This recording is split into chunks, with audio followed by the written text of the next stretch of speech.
Okay, well, good afternoon, everyone. Welcome to, for many of us, this is our last council meeting. This is also the last council meeting of the year.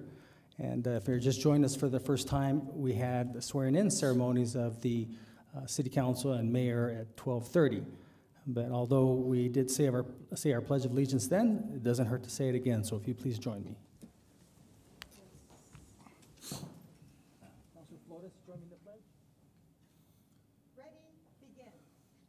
I pledge allegiance to the flag of the United States of America and to the republic for which it stands, one nation, under God, indivisible, with liberty and justice for all. So earlier I was showing my son, first off, my wife Rosie, First Lady Rosie, and my son Carlos are here. But I was showing my son Carlos about how before Madden came out, how they would have these little football players and they just move on this field, electronic field. And that was back in the 70s. But I haven't heard what you said, Councilor Flores, since the 60s. So really began. So anyways, thank you for the 50s. Okay, well, I didn't want to say that, but anyways, we're going to go and get started here. So we're going to, as always, we start our Pets of the Week. So we have Amy DeFelix on Zoom. Are you there, Amy? Hello, yes, I'm here. All right. Hello, everyone. I'm Amy DeFelix, the Animal Services Center of the Mesilla Valley. Let's go ahead and get started. I'll let me share my screen. As always, we're going to start with our cat of the week. Her name is Mew, and I know she was previously cat of the week, I believe, one of the first weeks in November, I believe. But her number is 69133, and she says, "I'm the longest term cat at the Animal Services Center right now. I don't know why. I'm truly the sweetest cat who just loves rubbing my head into your hands and flopping to make air biscuits. Other cats do stress me out, so I'd prefer to be the queen of my own castle. I'm dreaming of a safe, comfy home for the holidays." And then we have our dog of the week. Her name is Princess. Her number is 44165. And she says, "I've been in and out of the Services Center for a while now." She's been here for about 2 years. She first came in 2021. But her family would be the most perfect Christmas present. "I can sometimes be afraid of men, but I just need to know that they're safe and trustworthy. When I feel safe and comfy, I'm a playful and energetic girl who loves walks, car rides, and being pet and loved on." And as for our events, of course, we're still having our Home for the Holidays adoption special. It's going to be all December long. All adoptions are $75 from here on out, which is definitely a great discount. Highly encourage people to come stop by and hopefully find your next family member for the holidays. We'll have an offsite adoption event at PetSmart. We'll be there Saturday, December 23rd from 10 a.m. to 1 p.m. And of course, if you need the address, that's going to be 2200 East Loman Avenue, Las Cruces, New Mexico, 8801. And I feel like it's a little appropriate to start to talk about holiday pet safety, just in case. I know last month I did touch a little bit on specifically Thanksgiving pet safety, but this will be more relevant towards like Christmas, Hanukkah, gift giving, holidays, as well as New Year's. So definitely we can start off with accommodating pets who may be nervous with house guests if you are the one hosting at your home. And accommodating your pets can look like, setting up a quiet crate or room with white noise and a long-term enrichment, like a frozen lick mat, frozen Kong, long-lasting chew, anything that'll be occupied for the duration that you're going to be hosting. And of course, white noise to help drown out if there's any sort of, like cheering, loud conversations, anything that might stress out your pet. The white noise can kind of help down that, kind of similar to maybe like what you would do during like the 4th of July during fireworks, kind of have something like a sound bar. Of course, there are foods not to feed your pets that are pretty common during the holiday season. And of course, this can be things like bones, like definitely like pork, beef, chicken bones, candy, citrus, and any the pits of any pitted fruits, garlic, onions, grapes or raisins, and of course, excess salt and excess fat.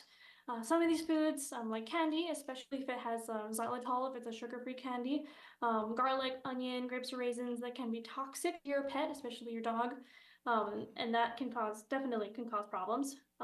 Excess salt and fat can link to other sort of health problems. Of course, excess salt can lead to hypernatremia, so it's like excess sodium in the blood, and that can lead to a whole bunch of health problems, and of course excess fat, like I mentioned before, can lead to pancreatitis, especially in large doses, or liver problems even. So definitely, if you want to avoid the emergency vet visit during your holidays, avoid kind of, treating your pet a little too excessively, definitely. Of course, keep your trash out of your pet's sort of range of accessibility. This can be relevant towards both food scraps, of course, like these potentially toxic or hazardous foods that your pet might get into, or even gift trash.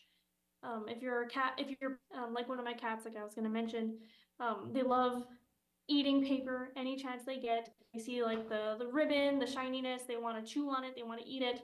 So definitely, as soon as your gifts have been unwrapped, dispose of it. Make sure your pets can't get to it, because of course, if they do consume something like that's undigestible, it can cause an obstruction, and that is just not fun to deal with. Another emergency vet visit during the holidays.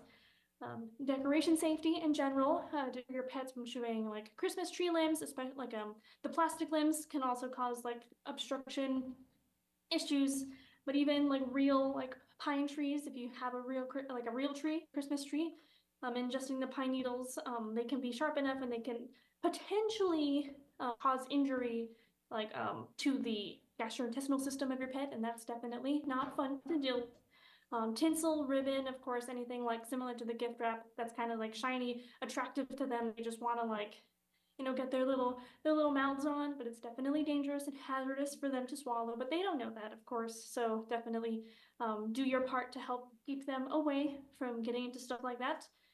Don't leave any candles unattended in areas, especially areas that your pet has access to.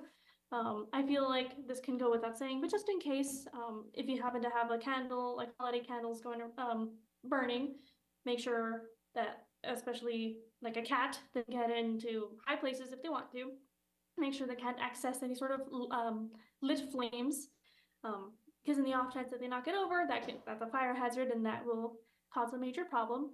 Same thing with dogs, especially like larger dogs. If they have the happy tail, they don't know where they're wagging their tail. They're just having fun, and they can accidentally wag the tail off, like the candle off the counter or the little end table or something like that, and that's a fire hazard, of course.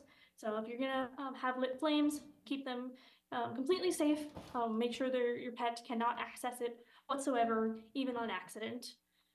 There are some toxic holiday plants that some people might have indoors, so definitely keep your pets away from this. Ivy, holly, mistletoe, and poinsettias. If ingested, these can cause problems to your pets. So if you have them hung up or used as decoration, make sure your pets are staying away from that. If you happen to be traveling for the holidays, and if you're not the one hosting, you can carefully consider whether or not your pet should be traveling with you, especially if it's via flight, because flight travel is extremely stressful to pets. And I guess consider if it's worth it to try and either find a reliable pet sitter or boarding kennel. I feel like by this point, this late in the month, it might be a little bit like boarding kennel will be pretty booked already for the next couple of weeks because of the holidays, but definitely it doesn't hurt to look, of course. But if you are going to travel with your pet, definitely speak to your vet to see if there's anything you can do regarding like stress management. Some vets will have you maybe try like a sort of like a sedative or an anti-anxiety medication beforehand to see if it works well with your pet, and then you can use that during traveling to help kind of mitigate the stress if you need to take you. But either way, if you're either traveling or leaving your pets behind, definitely make sure your pets have collars with the ID tags, microchips as well, and make sure all of the contact information is up to date, because it would be really awful if either while you're traveling your pet gets away from you, or while you're like your pet is also away from home like you are and they get away in like a strange area. You definitely would not regret having these updated ID tag identification to make sure your pet gets back to you as soon as possible. And as well as if you're traveling your pet behind and it happens to get out either with a sitter or a family member, they just somehow get out of your home. You definitely, the updated contact information will be a relief and will be at least one less stress for you to worry about while you're away from them. And of course, not to mention just like Christmas and Hanukkah and this kind of holidays, but also New Year's and New Year's Eve, New Year's Day. There's going to be a lot of noise, especially if you're hosting at your home, of course. So similar to the 4th of July in general, keep your pets in a safe, secure crate or room with white noise as well. And that'll help kind of, and like a long-term toy, but the white noise will help suppress, like party poppers, loud cheering. Sometimes there are fireworks on New Year's as well. So this will help kind of mitigate their stress, kind of help them feeling as comfortable as possible. And so you guys can both of you guys can have a safe and happy holiday season. And here we go. I find these two adorable, but yes, we'll hope you all have a happy holidays. Thank you. All right. Thank you very much, Amy. We appreciate those helpful hints. And happy holidays to you and Happy New Year. Thank you. Okay, next is Sarah Rainey from the New Mexico Workforce Connections. She too is also on Zoom. Sarah? Good afternoon, everyone. Thank you so much. Let me share my screen.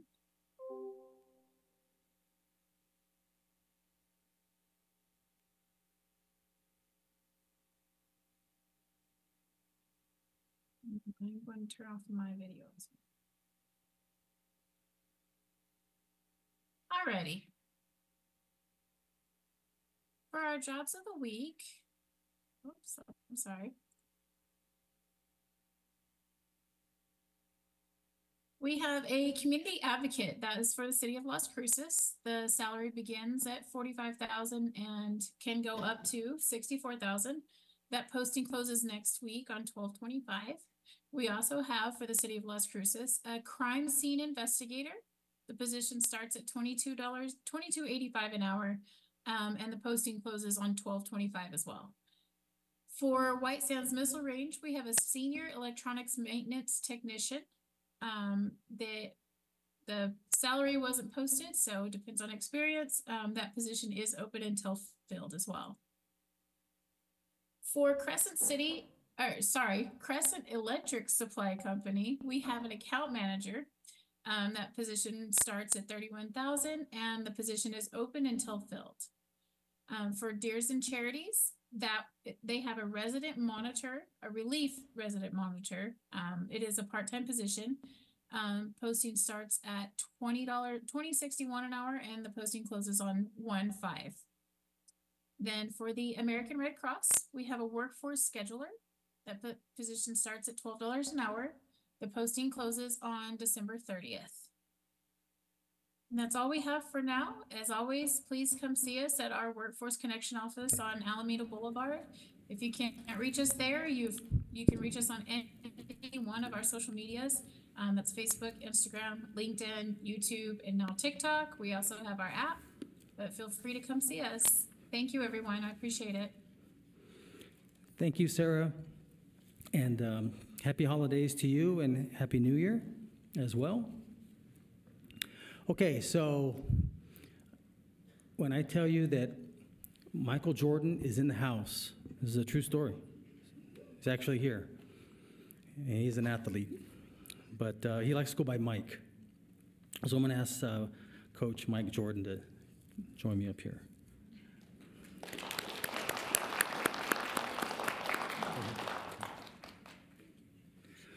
So, I don't know if I ever told you this, but when I was in elementary and beginning of 7th grade, I used to play volleyball. I was really good, actually. I have to, if I say so myself, I was really good. But this was before, back then they would, I think you would hit it this way and go up. And, now it's like a tennis swing. But my teams were kind of like yours. They were really, really good and undefeated many times. But I wanted to give you something here for all the excitement that you've done you've been with New Mexico State. In fact, that's the only university you've been with.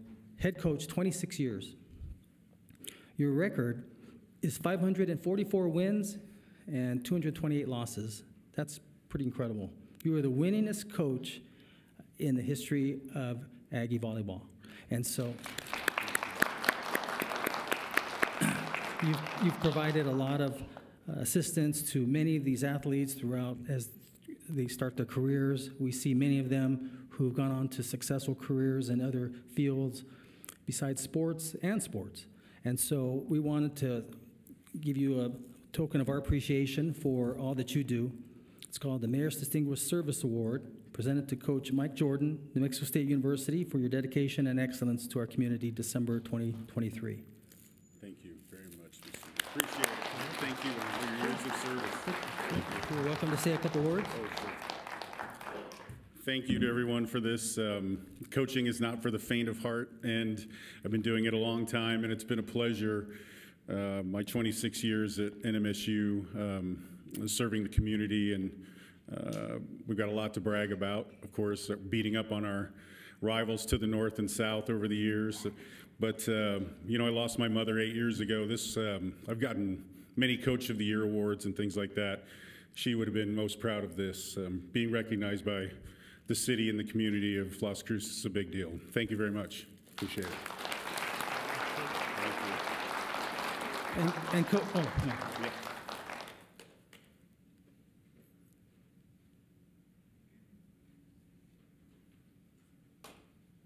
Thanks again. Appreciate you. And as you know, I'm going to be having a little bit of time this 2024, so if you need an assistant coach with 7th grade experience, all right? So I'll show you how it was done in the old days, right? Okay, so next, I like to start. I'm gonna kind of switch this around a little bit. So I'm gonna ask Counselor Abeta if you would come here. Yeah. So, I should have said undersheriff besides counselor. Yeah. Hopefully. So when I first met Counselor, she was a soccer mom. She would always come to our meetings, and I'd see her here and there. And I can't believe your boys are that big, because they were really small at the time. And I think the baby was a baby, right? And she was just interested in making sure that the soccer fields were taken care of, and just make sure that things work here at City Hall. And then she decides to run for office and win. And she came on to the council and really did a fantastic job. And I could always count on her to do what I felt was the right thing in the best interest of the city, public safety.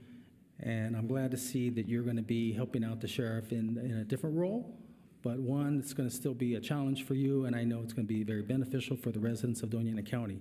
So the city would like to present to you this really nice looking plaque. I don't see one for me, but let me just read it here. It says, City of Las Cruces, Tessa Abeta, City Councilor, District 2, January 1, 2020 to December 31st, 2023, in recognition and appreciation of your dedicated community service in making Las Cruces a better place. So.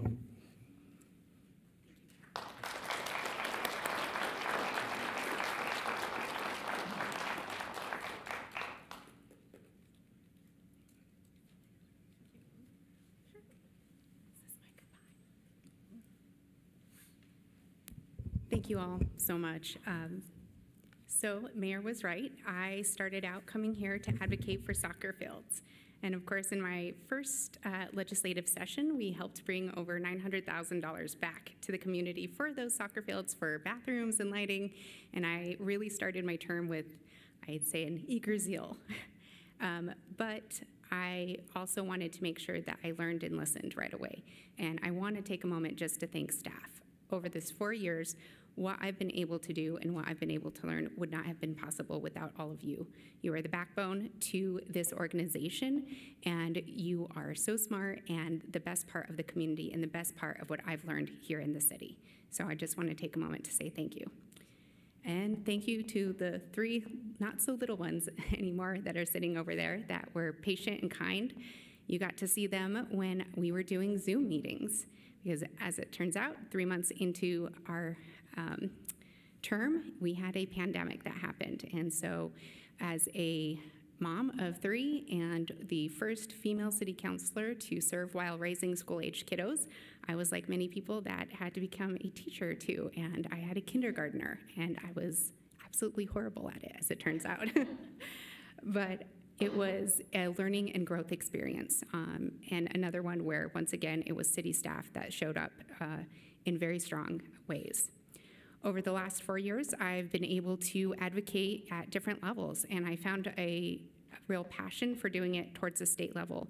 I am proud of being able to serve as the president of the New Mexico Municipal League, and for all the perspectives that I've gained through mayors and councilors and administration from across the state.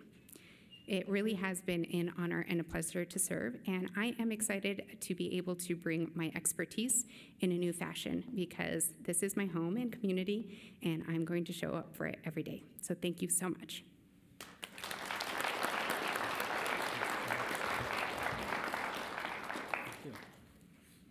Okay, so next is Mayor Pro Tem Gandara.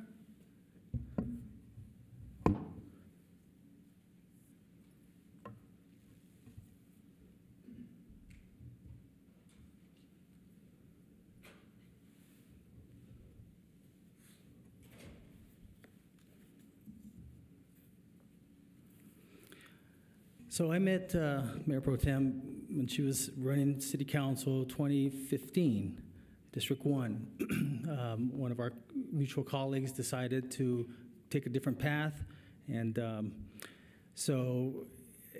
remember that you showed up at a fundraiser that I had in 2015 with Mayor Gale's house. But the significance that Mayor Pro Tem helped me learn and understand was that of public health and mental health. So coming from the county side, I was always, the county charges a certain % of our gross receipts tax to go for those type of services. And in the past, up until she got here, the city really never dealt with that. But because of her education and ability to kind of share with us on the city council how this works and why this isn't just a county issue, this is not just a city issue, this is an issue that we deal with every day, I've been able to learn a lot. And I can't thank her enough for the education that I've received and things that I learned. It's really, it's been great to work with you, and I want to apologize a lot for these last several years, probably last 4 years. The work schedule that I've had was just such that, about every other meeting, Mayor Pro Tem, can you do this? Can you go here? Can you, attend this for me? And she never said no. And then a lot of them were on the weekends, a lot of them were weekday. And as one thing that former Mayor Smith would tell me, he says, you have a good Mayor Pro Tem when they can cover you even on the weekends. And she did that. But I just want to thank you for your years of service. And you too have a beautiful plaque that I'll read it to you. It says, City of Las Cruces, Cassandra A. Gandara, City Councilor, District 1, November 16, 2015 to December 31st, 2023, in recognition and appreciation of your dedicated community service and making Las Cruces a better place.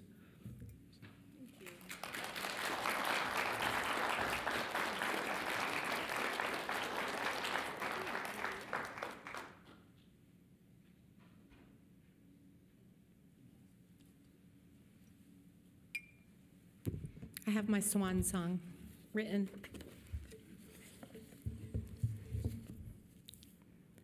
Esteemed residents, colleagues, and friends of Las Cruces, as I stand before you today, a range of emotions washes over me.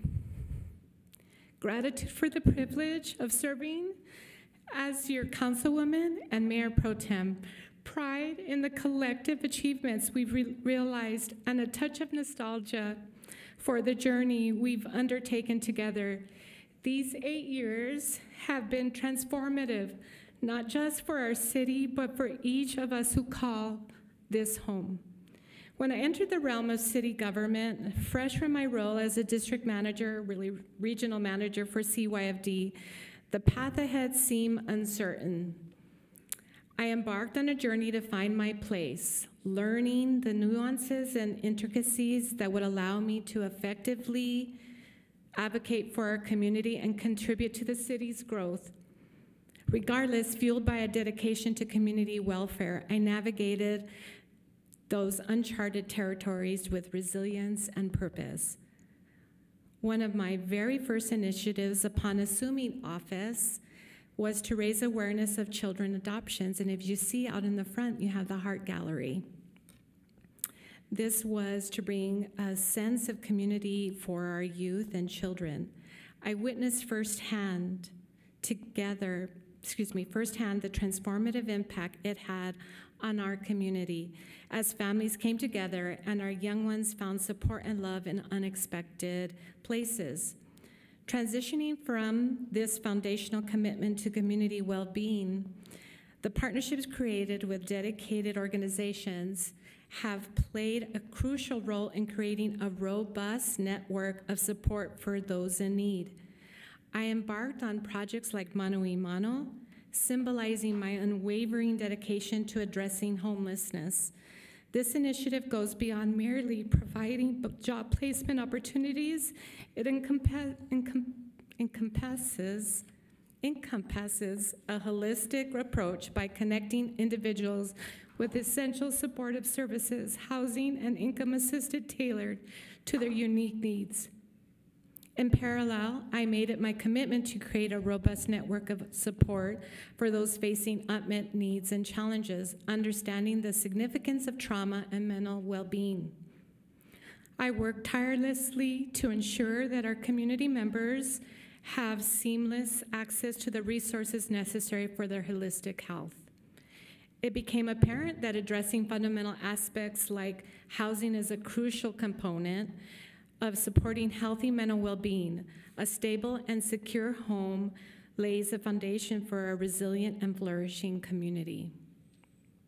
Therefore, affordable housing is not merely a policy, it's a deeply personal cause that has resonated with me throughout my tenure.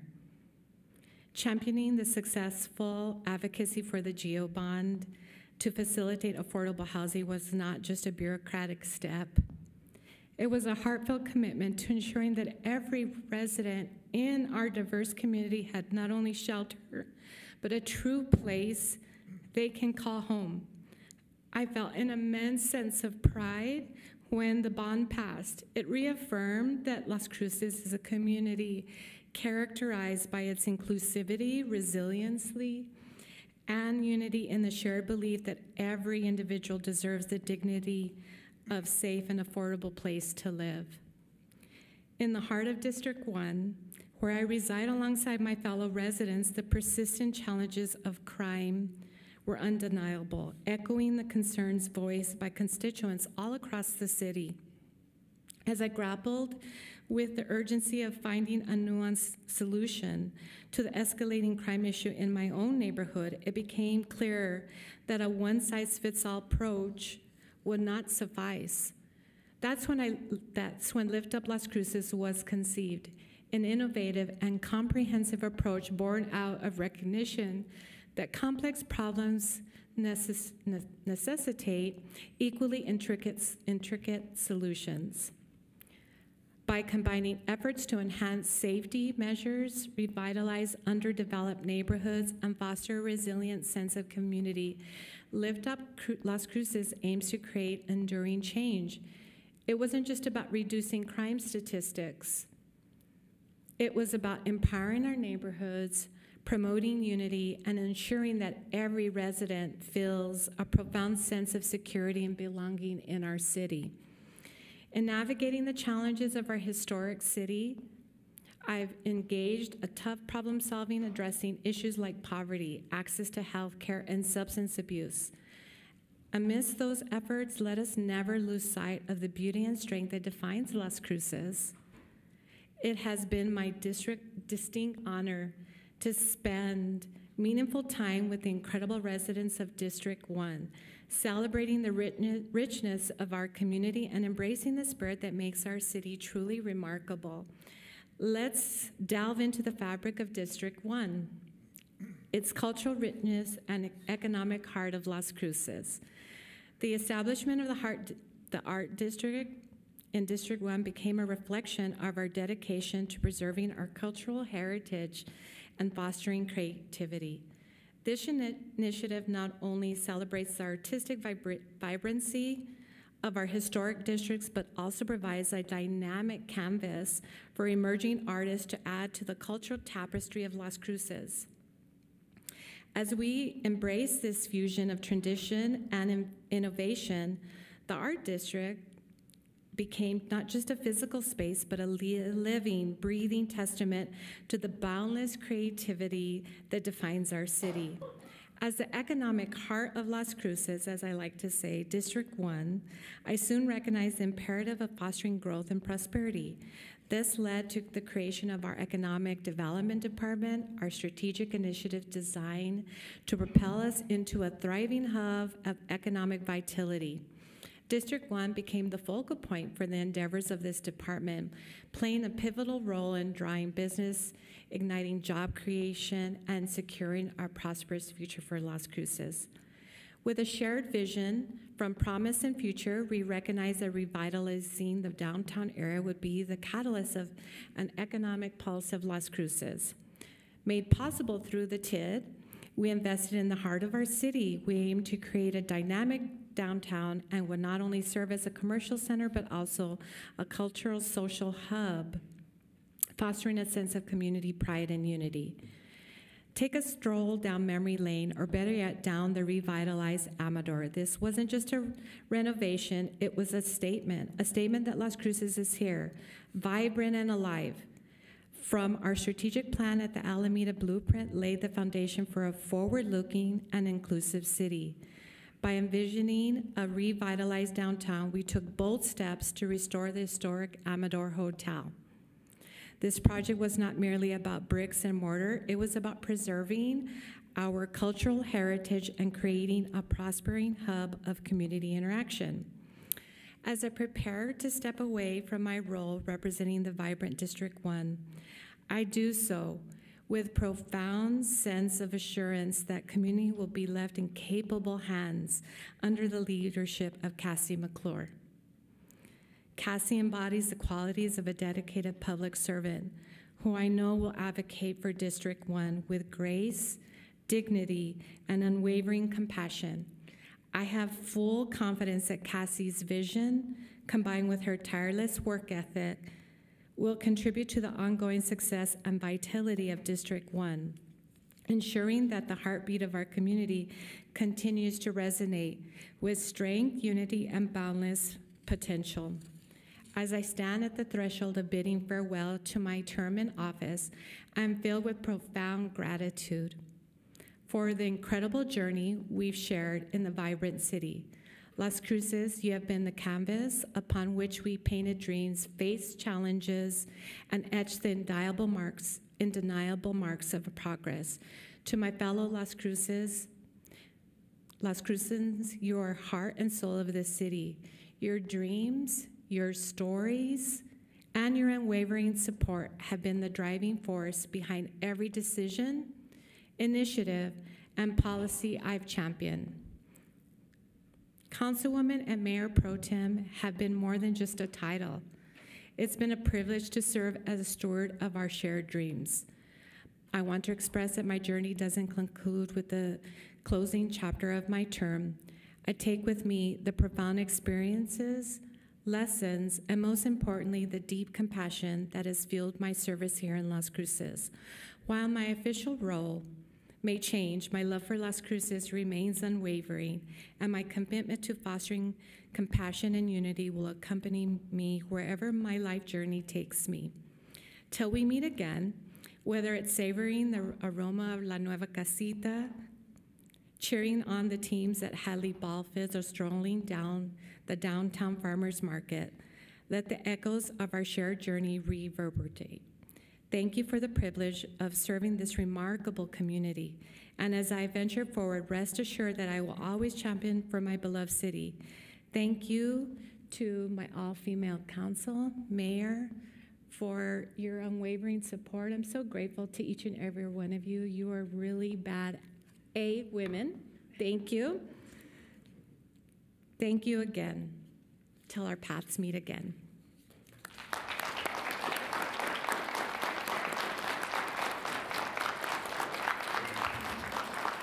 I'm going to recognize a couple people, and then we'll go to.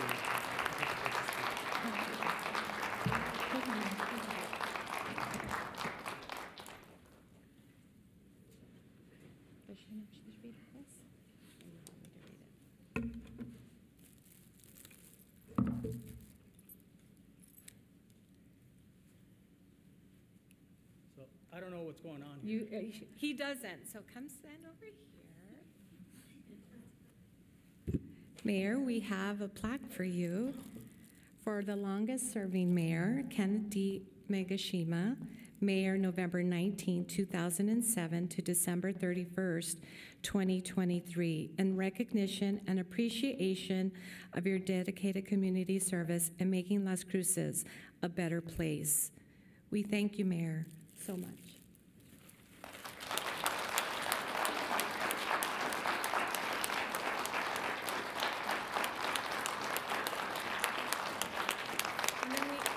Proclamation to read that Councilor Flores will do. Okay? Thank you. I also have a little gift for the mayor, which is better than the proclamation, even better. Oh, gosh. There's so much glare, and my glasses aren't working. Whereas Mayor, can you hear me? Whereas Mayor Miyagishima has been the longest-serving mayor in the city of Las Cruces, having served the city as a city councilor for District 6 from November 19, 2001 to November 19, 2007, and as mayor from November 19, 2007 to December 31, 2023. And whereas Mayor Miyagishima has worked constantly for the betterment of the city of Las Cruces and has demonstrated commitment to municipal leadership and outstanding public service. And whereas during his tenure in municipal government, Mayor Miyagishima played an integral role in the construction of major city facilities such as the Las Cruces Convention Center, the expansion and relocation of City Hall, aquatic facilities, the Mesilla Valley Intermodal Transit Terminal, the Transit Operations and Maintenance Facility, the Visit Las Cruces Visitors Center, Fire Station Number 3, the Animal Service Center, the Sports Complex, the East Mesa Public Safety Complex, the Desert Trails Community Park, and the adoption of referendums such as Go Bonds for other facility construction. And whereas other accomplishments include the implementation of Tax Increment Development District and the Metropolitan Redevelopment Area plans that were key in the revitalization of downtown, as well as infrastructure improvements such as, like the downtown street conversion and Plaza de las Cruces. And whereas the mayor endorsed the functional Zero initiative to end veteran homelessness, the ordinance adoption of the 2018 election laws, the acquisition of the first fleet of electric buses, fare-free transit, and the mobile integrated health unit. And whereas the mayor championed the Mayor's Top 10 Teens program, the Fitness and Nutrition Challenge, and the Stay in School initiative for third graders within the Las Cruces Public Schools, and the Mayor's Distinguished Service Award. And whereas the mayor has supported the Veterans Day Parade, the 4th of July concert, and fireworks, and the annual tree lighting events. And whereas Mayor Miyagishima saw the city of Las Cruces cross the 100,000 population milestone, which was important for the city's acquisition of grant and federal funding. And whereas the mayor has led us through a challenging yet resilient 16 years as we strongly weathered major events such as the COVID-19 pandemic and the 2008 Great Recession, while continuing to support the diverse needs of the city of Las Cruces. And whereas Mayor Migashima's commitment to our community is inspiring for his tireless efforts to make the city of Las Cruces a better place to live, work, retire, and raise a family. And whereas this proclamation is being presented to Mayor Ken Miyagishima to serve as a reminder that although he is retiring, he will always be remembered for his valued public service and his dedication to the city of Las Cruces and its people as both city councilor and mayor. Retirement is a milestone that signifies the peak of a rewarding career and the beginning of a new chapter in life. Now, therefore, on behalf of the governing body and the citizens of Las Cruces, we do hereby present this proclamation to Mayor Ken Miyagishima as a testimonial to the faithful and dedicated services which he has performed for the past 22 years, with our best wishes for continued success in the future, and do hereby proclaim December 18, 2023 as Mayor Ken Miyagishima Day.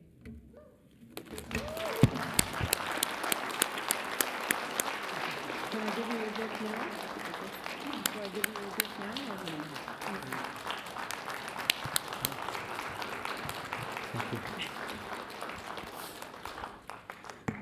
I think you left off a couple things. No, I'm just kidding. Did you include the aquatic center? Did I what? Did you include the aquatic center and the convention center? Yeah. Oh, okay. Just want to make sure.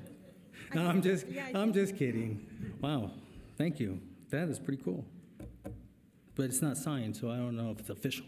But thank you very much. I appreciate that.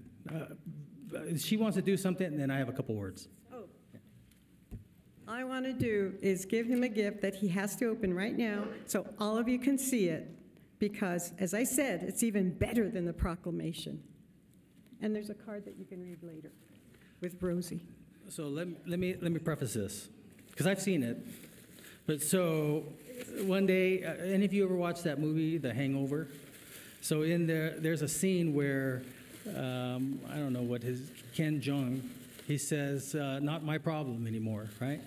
And I'm just joking with them one day, and they were talking about a situation, and they asked me something. I said, it's not my problem anymore. But, and so she shows this shirt to me. No, I gave it to you. Well, she gave it to me. It says right here, the legend has officially retired since 2023. And then it says, not my problem anymore. So that's pretty amazing. So thank you for that. You don't have to cry. So thank you for all this, really. This is incredible. But like anything else, hold on a second. Can you guard the podium? I'm going to guard something here.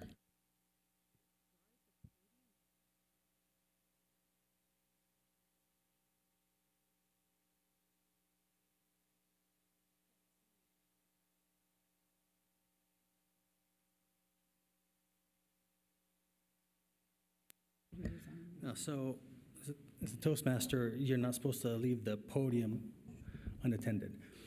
So like anything else, it takes teamwork. And so I wanted to kind of recognize a few people besides my colleagues. And first, let me just say, I usually do, and I still plan on bringing you your Christmas gifts, and I turned in a lot of stuff today. I turned in everything except my key card. I even turned in the real keys to the city hall. But I did that so that I could come back one last time, make sure that my key card works, all right? And Mayor Enriquez, that's my office until December 31st, 11:59 p.m. So I can use it up until then, all right? But like anything else, I wanted to recognize a few people. So I'm going to start with the first one. So just to give you a little preface, I learned from Mayor Smith, and he had a full-time assistant, 40 hours, and a full-time policy analyst, right? And I remember when I took over, when she came here, former manager and current manager said, you know what, you can use Annette, can you join us here? Can you join me down here? So, and I thought, are you sure? I mean, keep in mind, EFO runs, if you look at it, he's the CEO, the chief executive officer of a $500 million corporation with 1,600 employees, and she is her, Annette Granado is his key executive assistant. And then to do that with me, I thought, that's a lot of work. But somehow you got it done. And so I have just a small token of appreciation to give you.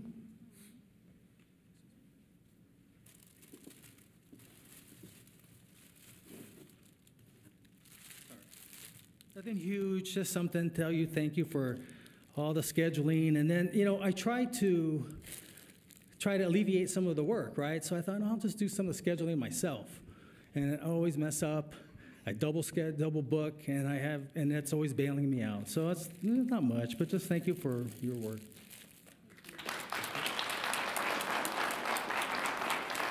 Thank you. Okay, next is Carolyn Horner, if you'd join me here. So let me tell you something about Carolyn. Is Counselor Matisse still here? Is Counselor Matisse still here? I don't think so.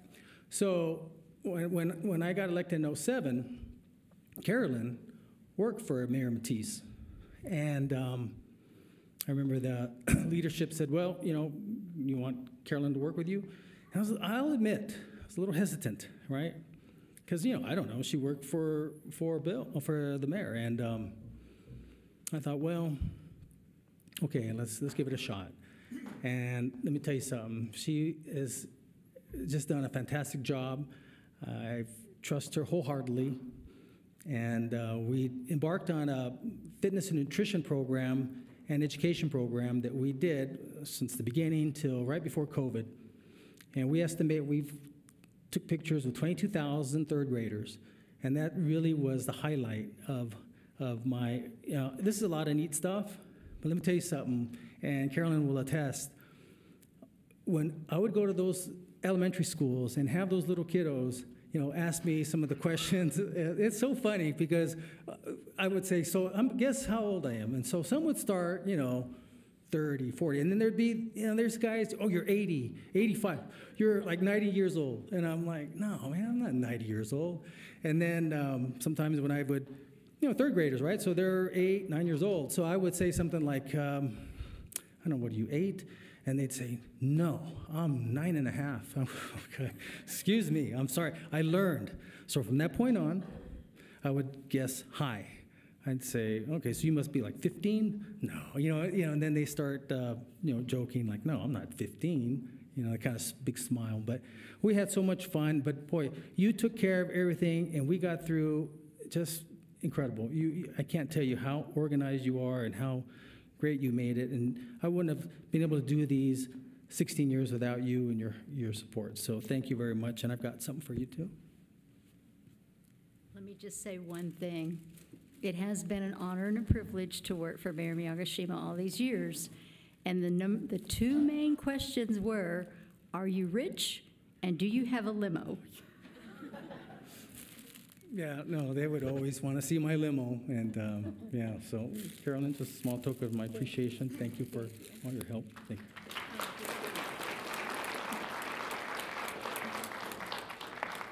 Okay, last but not least, my wife, Rosie, if you want to join me here. So our youngest son, Carlos, here.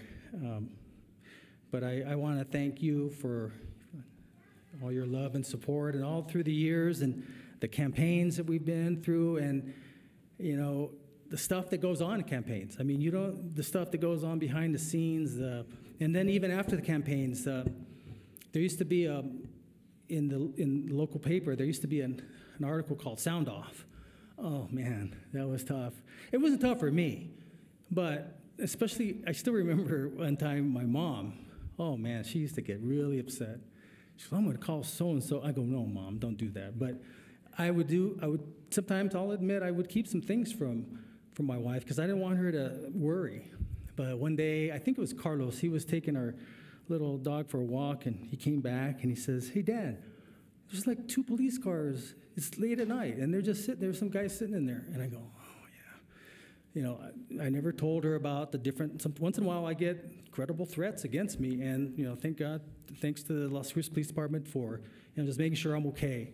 But, you know, those things happen, and, you know, I couldn't have done what I've done without you, you know, whether it's getting up at 4:30 in the morning and working till sometimes 10 o'clock at night.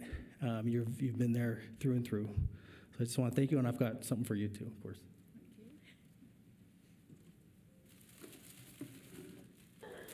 No, it's a little bit bigger, of course.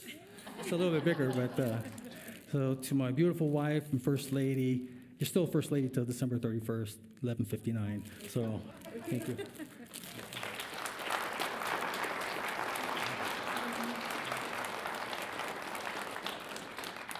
Okay, so let's get back. We're not quite done. Oh, we're not. No, excuse me. Okay. You would- Mayor, we have a flag presentation, so I need you to walk out with the crowd. Everybody's invited outside. We'd like to do a flag presentation for you. Presentation of a flag. Okay?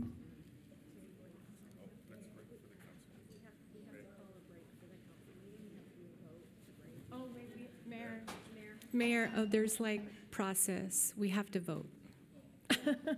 Right? Yes. Oh, we need a vote to break. We need a vote. We need a vote to break. Yeah, okay, so I need a motion and a second to take a recess, maybe, I don't know, up to 15 minutes. So moved. Second, Abeta. So a motion made by Councilor Flores, second by Councilor Abeta, that we take a recess. Christine? This is on the motion to recess the meeting for 15 minutes. Counselor Beta? Counselor Graham? Yes. Counselor Yes. Bencomo? Yes. Counselor Coran is absent. Counselor Flores?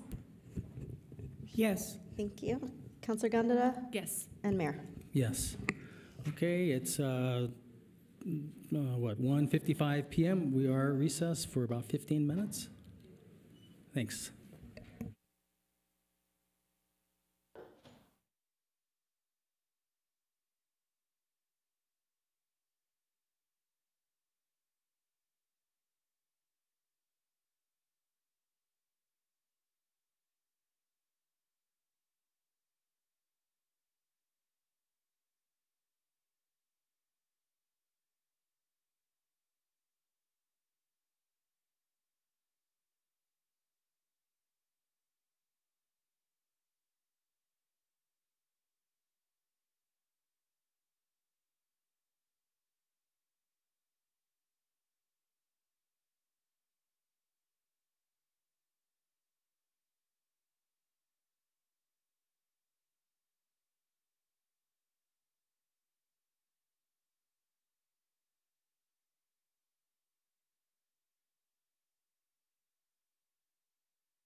We'll go ahead and reconvene. It's 2:06 p.m.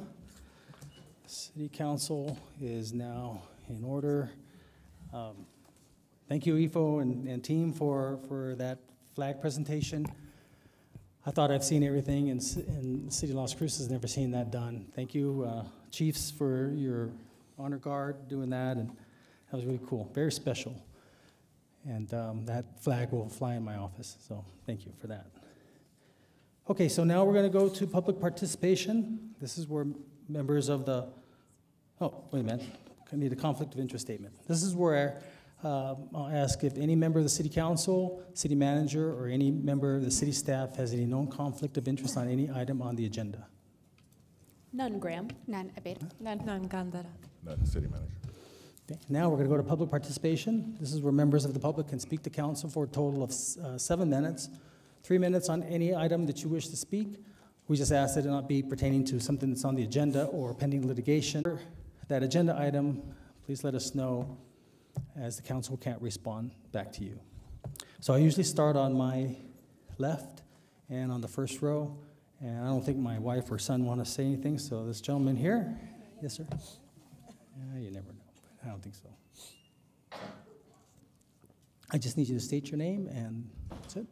Jeffrey Field, resident of Las Cruces.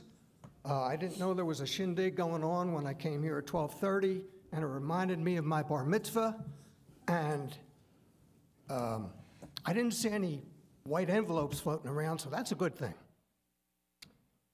Mr. Mayor and councilors, is it morally complex to decry the war crimes being committed by both Hamas and Israel? I do not think so. Anti-Semitism is as despicable as Islamophobia. There are no degrees in racism. I'm here today for 2 key reasons. Firstly, to follow up on my November 20th request that the city consider a resolution urging a ceasefire between Israel and the Palestinians. This is not just a political issue, it's a matter of humanity. Secondly, I again urge council to consider and adopt a resolution calling for a general ceasefire. The situation in Gaza is abhorrent and growing worse daily. This is a reality we all acutely are aware of, and it cannot be denied or ignored. Ongoing hostilities have resulted in significant loss of life and inconceivable suffering. Hamas and its allies have continued to target Israel, impacting both military and civilian areas, while Israeli military actions have led to a devastating toll on Palestinian lives. The numbers speak for themselves. The loss of life since the beginning of hostilities is staggering, including a heartbreaking number of children.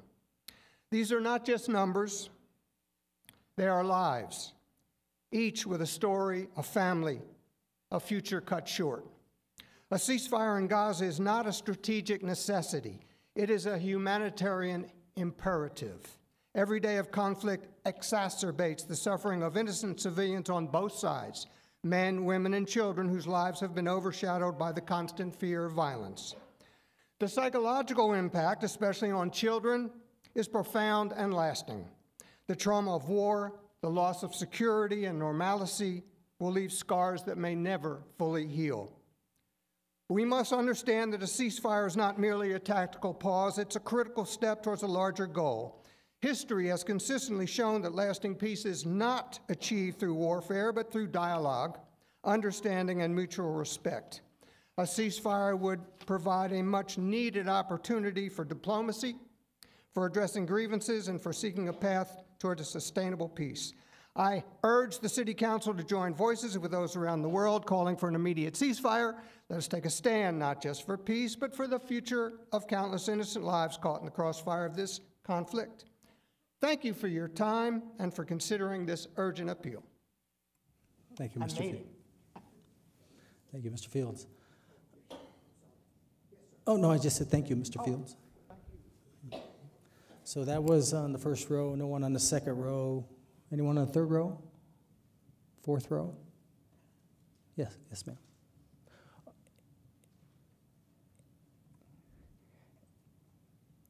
And you wanted just a little bit extra time, so 5 minutes, okay? Yes, Yeah. more than enough. Thank you very much. Good afternoon, Mayor and councilors, the rest of you that serve our city so well.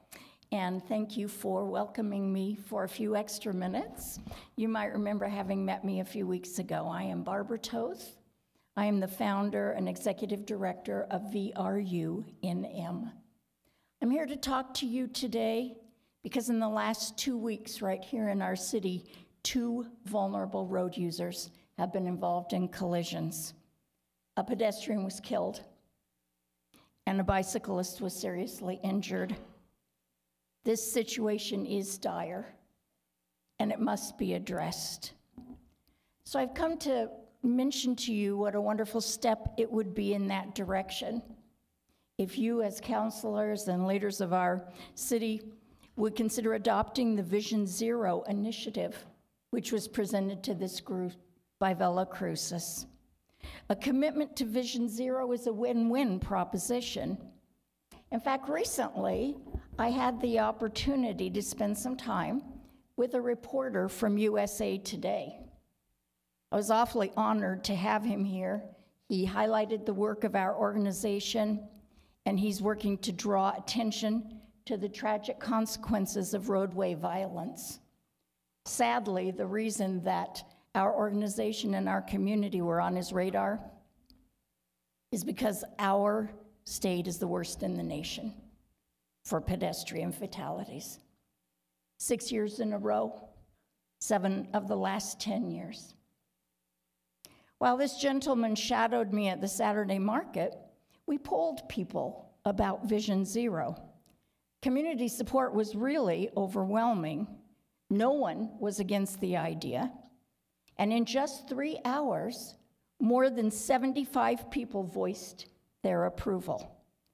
Some interesting discussions ensued, and I thought that might be insightful to you. Some folks commented that Vision Zero might be redundant, that it would duplicate the plans already in place.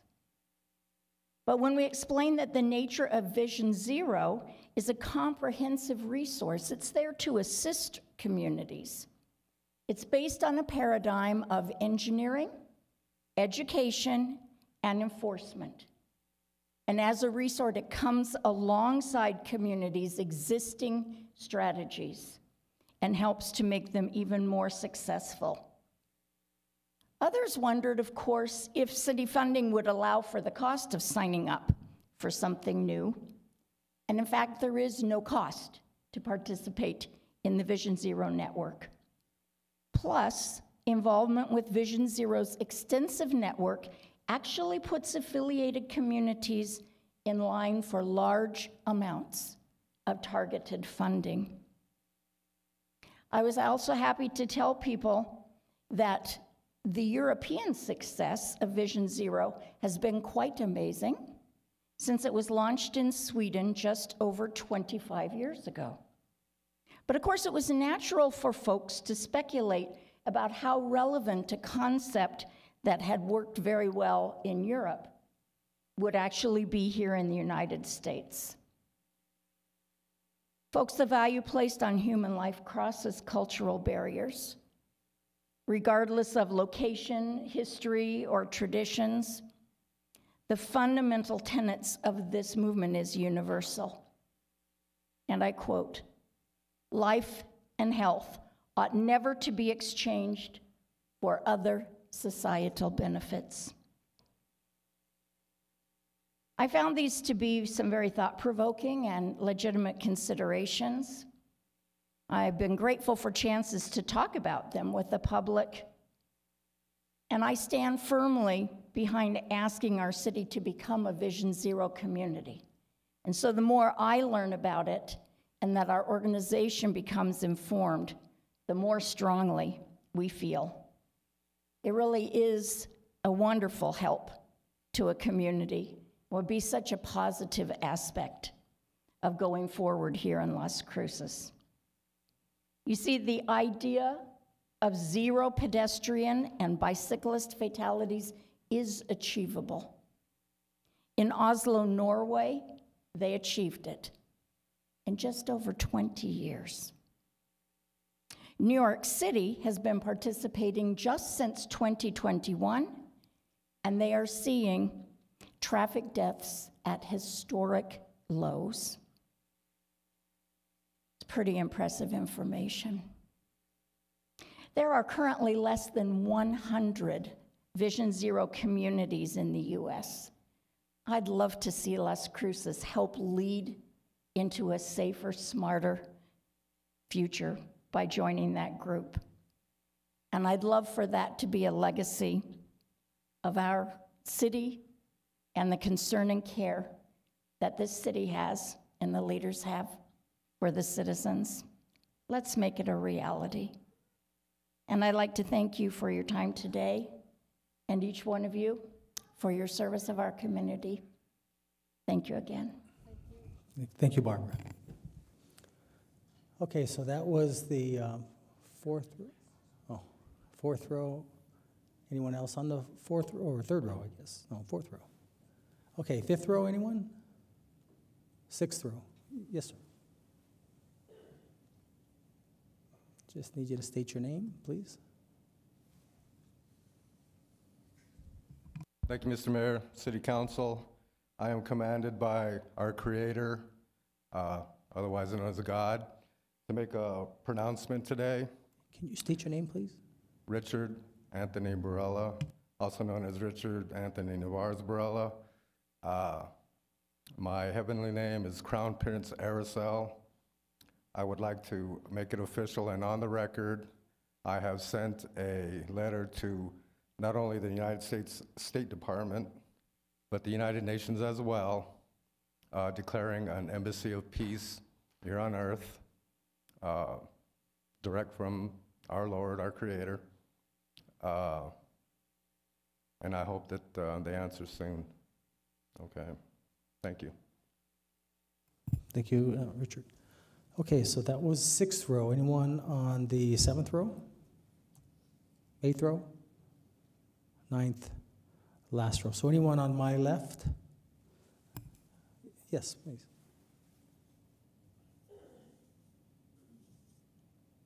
Just need you to state your name, please. Hi, good afternoon. I'm sorry, I can't hear when it's my time. Good afternoon, everybody. Mayor Ms. Bencomo. My name is Carla Martinez. I am owner of Kale Kumstone Gift and Cake Shop. And I just want to say thank you, Ms. Bencomo, for ever being available to translate me. My words. I can't speak English, not perfect, but I think the people can understand me. I was trying to represent the Hispanic people who don't speak English, but I know when I moved here from Mexico, I need to speak your language, so I learned it. And now I don't really need a translation, but thank you for your help and patience, Ms. Bencomo. Thank you, Mayor, for your service and support. We really appreciate your time, and we really feel that like a little local business. Thank you all, especially Ms. Bencomo. I hope you all have a wonderful Christmas and a Happy New Year, and please continue your support to our local business. We really need your help.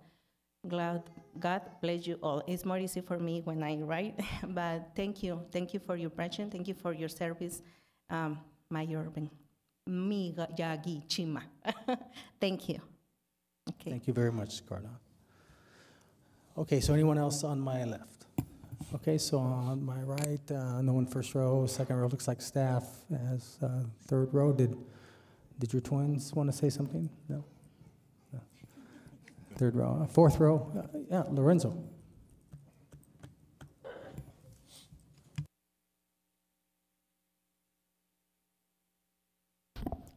My name is Lorenzo Alba. I'm the executive director at Casa Peregrinos, and I'm actually going to do something for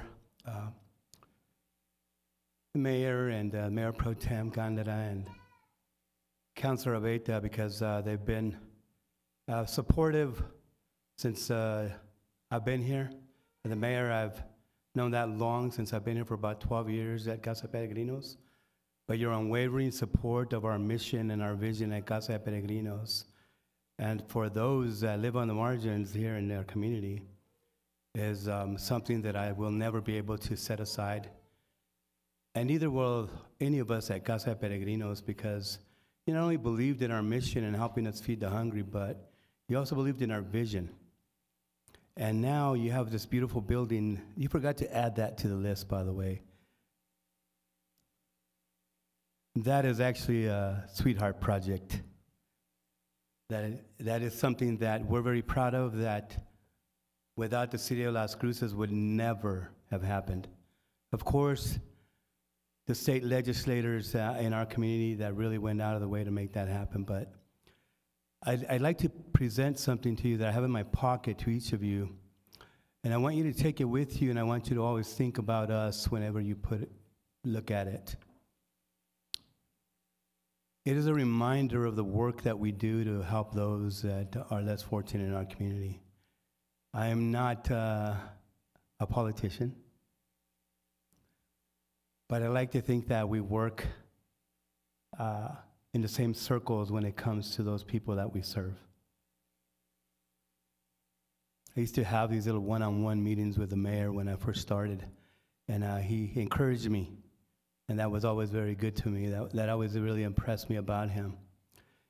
The amount of phone calls and messages and one-on-ones that I've had with Mayor Pro Tem Gandara and with Councilor Abeyta have really, really been inspirational to what we do at Casa Peregrinos, and your support, your unwavering support is just unsurpassed. And as you move on to other things, we don't ever want you to forget us. We want you to always keep us in mind.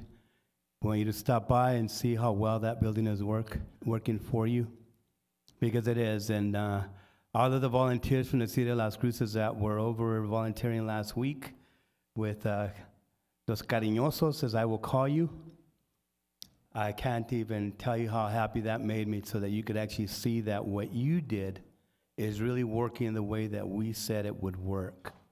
You got to see the amount of people that come through our doors that need our services. And without the City of Las Cruces, none of this is possible. So all of you should be very proud, but today I just want to make this about the Mayor Pro Tem, and Councilor Abeyta. So if you wouldn't mind me approaching, or if you'd like to come down, whatever's easiest for you, I'd have this token of our appreciation in my pocket. Yeah, you're welcome to approach. Come forward. Yeah, sure.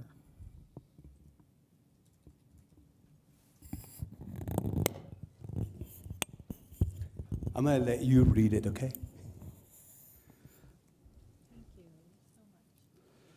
So it says, making a difference by making a commitment.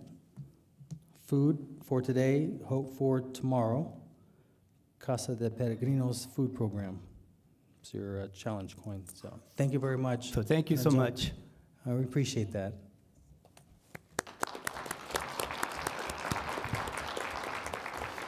Okay, anyone else on the fourth row?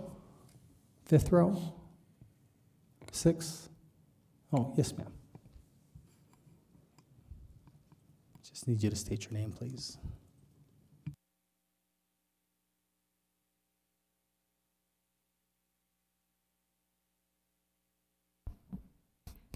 Good afternoon. I'm Linda St. Clair. I am the Vice President and Acting President of the Friends of Thomas Brannigan Memorial Library.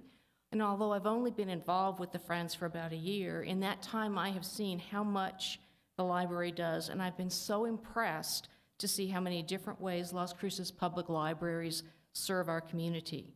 I've always been a library patron, but usually that just meant going in to check out a book or going in to return a book. By getting more involved with the Friends, I now see how much I've been missing. There are speaker programs, computer classes and labs, reading programs, crafting and games for people of all ages, movies, exercise groups, gardening talks. Basically, you can fill your calendar with all the things that are happening at the library and at the library's outreach programs. So I wanted to come here today to thank the mayor and the city councilors and all of the city staff as well, who've helped to make Las Cruces Public Libraries such a valuable asset for our community. There's ample evidence that supports the importance of libraries, and I'm very glad that I live in a city where the leaders also recognize the essential role that libraries play in the life of a vibrant community such as Las Cruces. So thank you very much, all of you, for your support of Las Cruces Public Libraries. And if any of you aren't a member of the Friends, I do have membership envelopes available. Thank you. Thank you. Okay, so that was a 6th row. Anyone else? 7th row. George, did you have your hand up? Or Don? George or Don?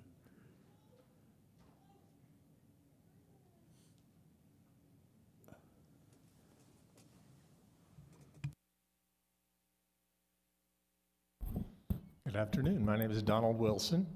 I'm here representing Velo Cruces, and I just assumed George would be coming up to talk, so. I am shocked that he's not coming up here to talk. Yeah, I'm surprised. Well, looks like he's wanting to, but he keeps something's pushing him down. No. Maybe. Knocked him out of the way.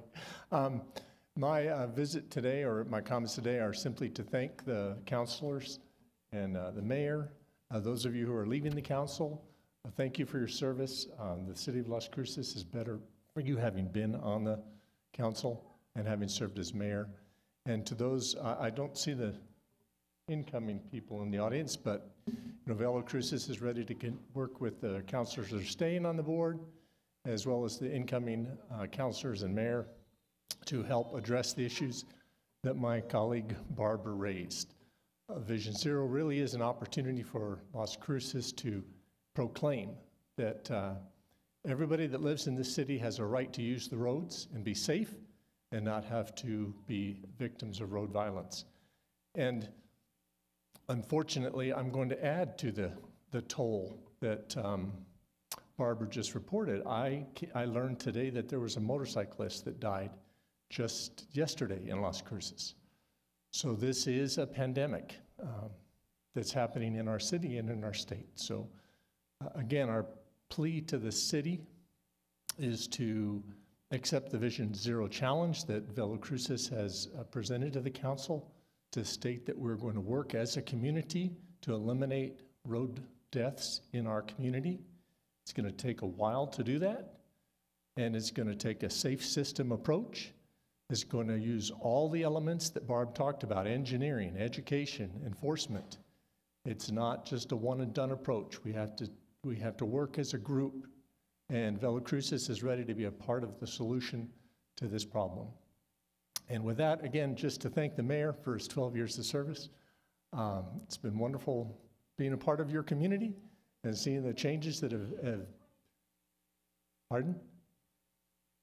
22 years.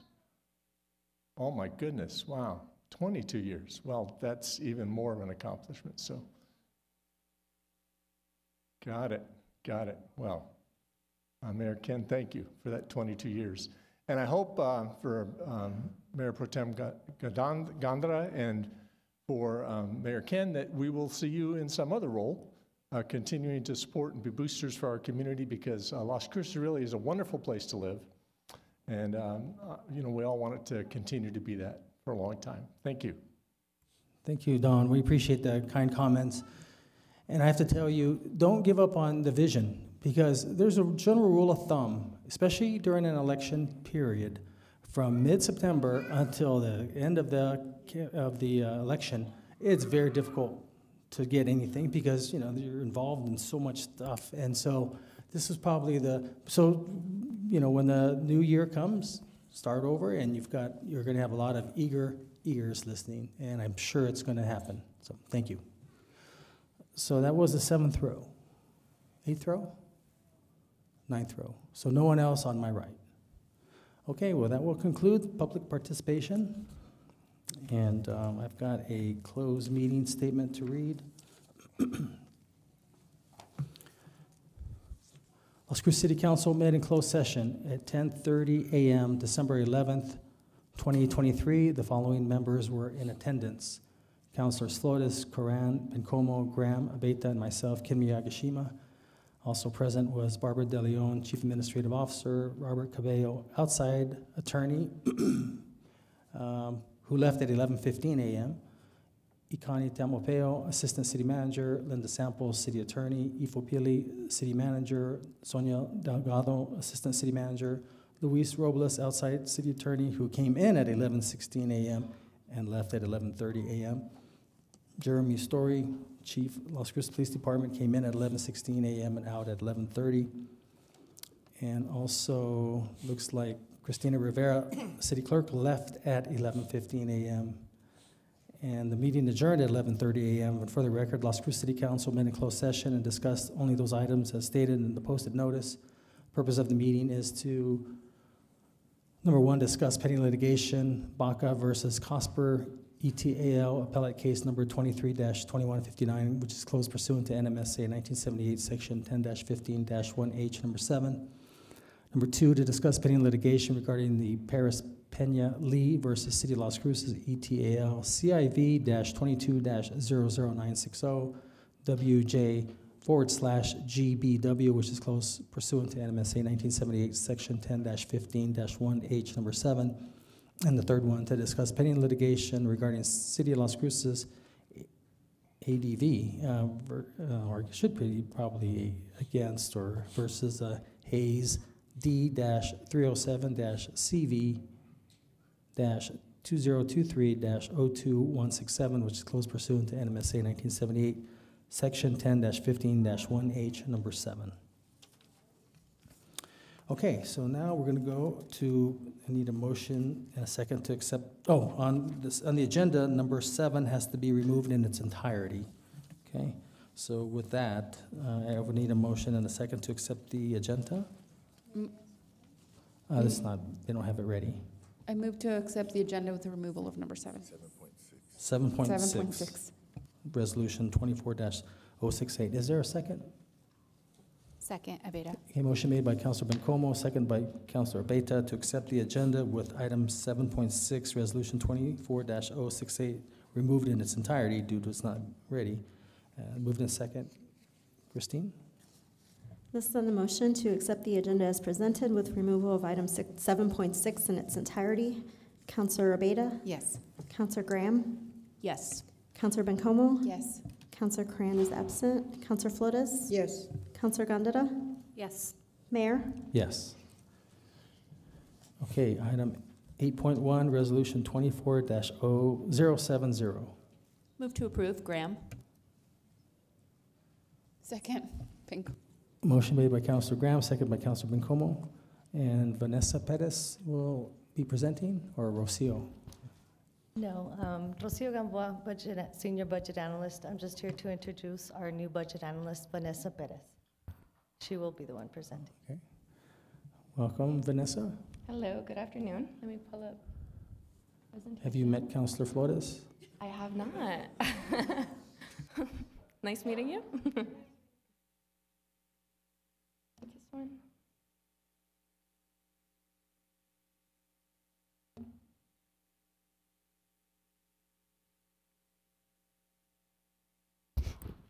Good afternoon, Mayor, City Council, and City staff.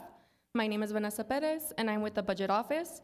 Today, I am bringing forth a resolution to accept various grants in beneficence of the city. The Department of Justice has granted the Police Department about $71,000. $49,608 are allocated to the Las Cruces Police Department to purchase cameras to assist in crime prevention.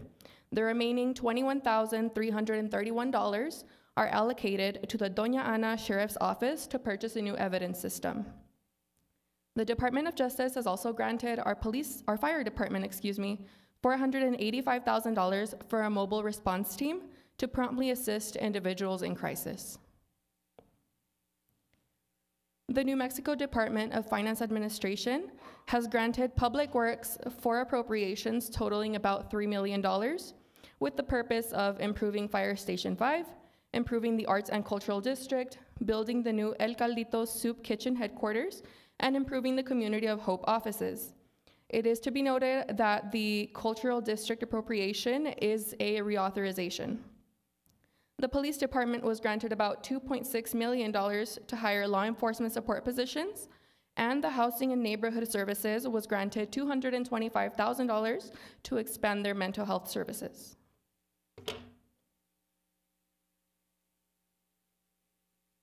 The Department of Transportation has granted Public Works funds to improve the intersection of Telshore Boulevard and Spruce, to improve University Avenue, and to improve the lift-up area. Parks and Rec was granted $412,000 to improve street medians, parks, landscape, and drainage, and as well, this is a reauthorization. Airport was awarded $560,000 to improve runways. Last, the State of New Mexico's Economic Development Department has granted our Economic Development Department $150,000 to support small businesses in Las Cruces, and this is pursuant to the Local Economic Development Act, or LEDA. Before you are the council options, and I stand for questions. Any questions? Members of the public? Thank you. Yeah. Okay, thank you. Seeing none, Christine? This is on the motion to approve Resolution 24-070. Councilor Abeyta is absent. Councilor Graham? Yes. Councilor Bencomo? Yes. Councilor Cran is absent. Councilor Flores? Yes. Councilor Gondeta? Yes. Mayor? Yes. Okay, next item, 8.2, Council Bill 24-011. Need a motion and a second? Move to approve. Second, Graham. Motion made by Councilor Bencomo, second by Councilor Graham, and Adam Ochoa will be discussing.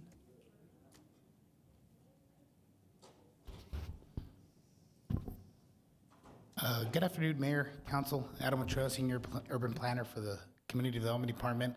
Before you, we have a zone change request located at 6281 Reynolds Drive. Currently, the subject property is Zone R4, which stands for Multi-Dwelling High Density and Limited Retail and Office. Very limited retail and office. Subject property encompasses roughly about 0.8 acres in size, and it is currently vacant or undeveloped. It is located in what is considered a suburban place type as called out by Elevate Las Cruces comprehensive plan, which calls out for a multitude of uses to kind of support each other, single family use, regular single family use, large lot single family use, multifamily institutional uses, and then nodes of commercial use as well. Currently around this area, there are city facilities right adjacent to the west, religious institutions, and single family and multifamily development as well. Shown here at the subject property, as you can see, it's the very first property going east that is zone R4. The properties to the west that are zone commercial, as you can see here, they call that a C3C. That is city-owned property. That is our East Mesa pool out there, Sage Cafe, the small pocket park, and I think a vacant piece of property for future development of the city. Just to give you bearings as well. There we go. Porter's located right here. So this property is east of Porter. South of Baton here, Hacienda Acres subdivision, just to kind of give you a bearing where we're looking at. And again, here is that vacant subject property with vacant commercial zone property that's owned by the city to the west, religious institution, multifamily, really a hodgepodge of uses in this area. What we're looking at today is a proposal by the applicant to rezone the property to C2, which is commercial medium intensity. This would allow for the property to be developed more of a commercial manner than just a multifamily with very limited commercial and office uses. So it'd be flat out commercial zoning on the property. That being said though, even though the property will be zoned commercial, the property could still be developed for multifamily at any time in the future, since under the C2 zoning district, multifamily is allowed to be developed as well on the property following R4 standards. So essentially we're just adding an additional step for additional development on the property is what we're doing. Here's that legal site plan of the property, north of Reynolds Drive, south of Baton Memorial. And when staff did their analysis, we did see that we didn't really identify any real health, safety, or welfare issues with the proposed zone change. We did see that the proposed zone change kind of provides a capability, it provides a compatibility, with the surrounding area, being that it is a suburban place type where you have single family, multifamily institutional uses with those nodes of commercial land uses. So that is what we saw when we were doing our our evaluation, not only with our 2001 zoning code as amended, but also with Elevate Las Cruces comprehensive plan. Staff did send out notice of the proposed zone change to surrounding property owners for the Planning and Zoning Commission and for City Council. Staff did receive 2 phone calls in support of the proposed zone change. One member of the public ecstatic, saying she doesn't have to drive all the way into town, even if it is limited commercial, just to get something, a service or something to her. On October 24, 2023, the Planning and Zoning Commission did meet to provide a recommendation for the proposed zone change. During the meeting, the Planning and Zoning Commission did recommend approval with a vote of 4 to 2 with one commissioner vacancy. Findings are listed here, and they're listed in Exhibit B under your staff report, which included are not limited to property is located in a pretty much developed area of the city. It meets not only the purpose and intent of the 2001 zoning code, but it also there are existing policies, excuse me, in our current Elevate Las Cruces comp plan that supports the proposed zone change. With that, ladies and gentlemen, your options today is 1 to vote yes and approve the proposed zone change that was recommended by the Planning and Zoning Commission, 2 to vote no and deny, 3 to amend and add conditions as deemed appropriate, or 4 to postpone and direct staff and the applicant accordingly. Thanks, Adam. Looks like Councilor Flores has a question. Yes, thank you, Mr. Mayor, and thank you so much, Adam, Mr. Ochoa. I'm a little concerned about, I'm a lot concerned actually, about, there's Larry looking at me. Why are you so concerned? Because of the commercial aspect. It's both, and it sounds good. But I do know that there are residents there on rentals that don't even like the crowds that accumulate for the use of the swimming pool at the park, that little park area. So is there going to be a limit as to the kind of commercial?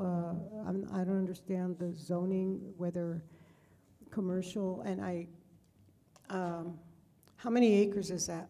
I mean, how many acres are you looking at with this rezoning area? Mr. Mayor, I'm sorry, Councilor Flores, this property is roughly 0.812 acres in size. So it's under an acre in size. Oh, it's under an acre? Yes, ma'am. So there's not going to, if there is some commercial there, it's, what kind of commercial business, what kind of commercial activity would there be? Councilor Flores, Mayor, when staff did do their analysis, we did see the potential of some type of conflict, if you will, with the residential area to the south, because that is a very large residential neighborhood. But just because of the size of the property being under an acre in size, not only they'll be restricted, their buildings will definitely be restricted because of required parking requirements, landscaping requirements, ponding detention for their post-development runoff as well. So whatever commercial development does go on the property, it'll be very limited in size as to what can happen on the subject property, man. That is kind of the analysis we saw.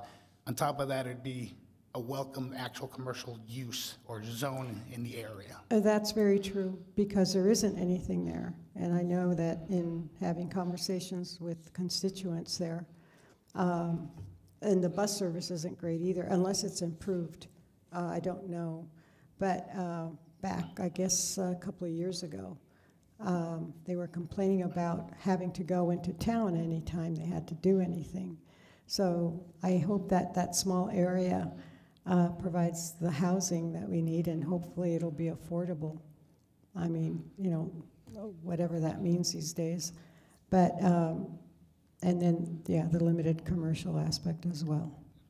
Thank you so much, Mr. Mayor. Thank you, Mr. Ochoa. Thank you, Councilor. Any other comments, questions? Members of the public? Seeing none. Christine? This is on the motion to approve ordinance 3053. Councilor Abeyta? Yes. Councilor Graham? Yes. Councilor Bencomo? Yes. Councilor Cran is absent. Councilor Flores? Yes. Councilor Gondeta? Yes. Mayor? Yes. Okay, next item, 8.3, Council Bill number 24-012. Move to approve. Second, Graham. Motion made by Councilor Abeyta, second by Councilor Graham. And Chris Favor will be discussing. And just as a reminder, we had a presentation on a work session last week on this.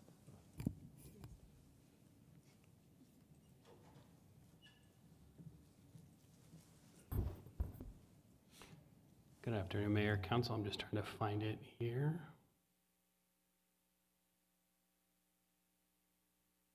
Where is it?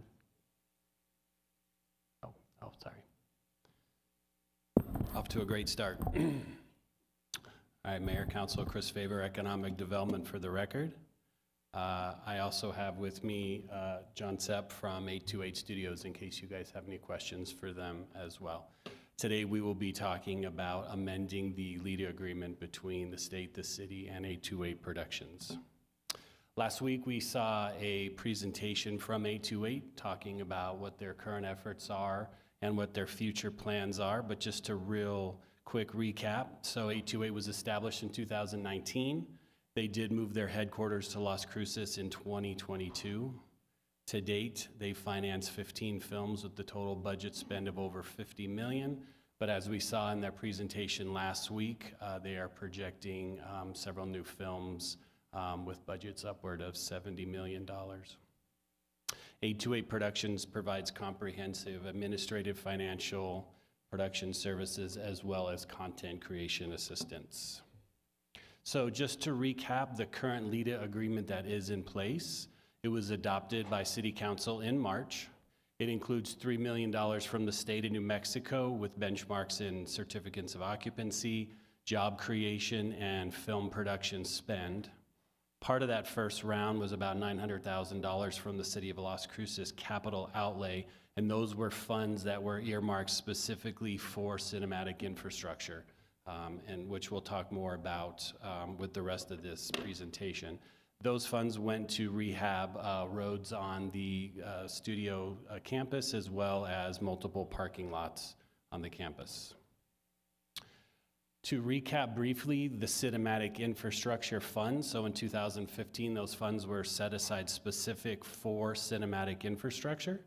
It included the $897,000 in capital outlay that we just spoke about, and an additional $2.8 million in hold harmless GRT that was earmarked for the use in cinematic infrastructure, and that's what we will be talking about today. So a real quick timeline for 828 Studios projects related specifically to this $2.8 million.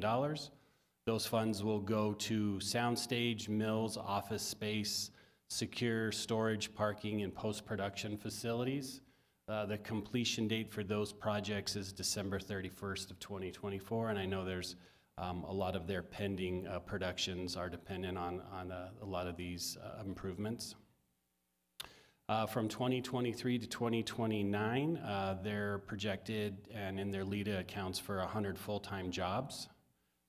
And you can see the various sectors of their studio that they will be going to, from administrative to financing, accounting, post-production, and a range of positions. From 2023 to 2031, 828 will be investing $75 million in total infrastructure development.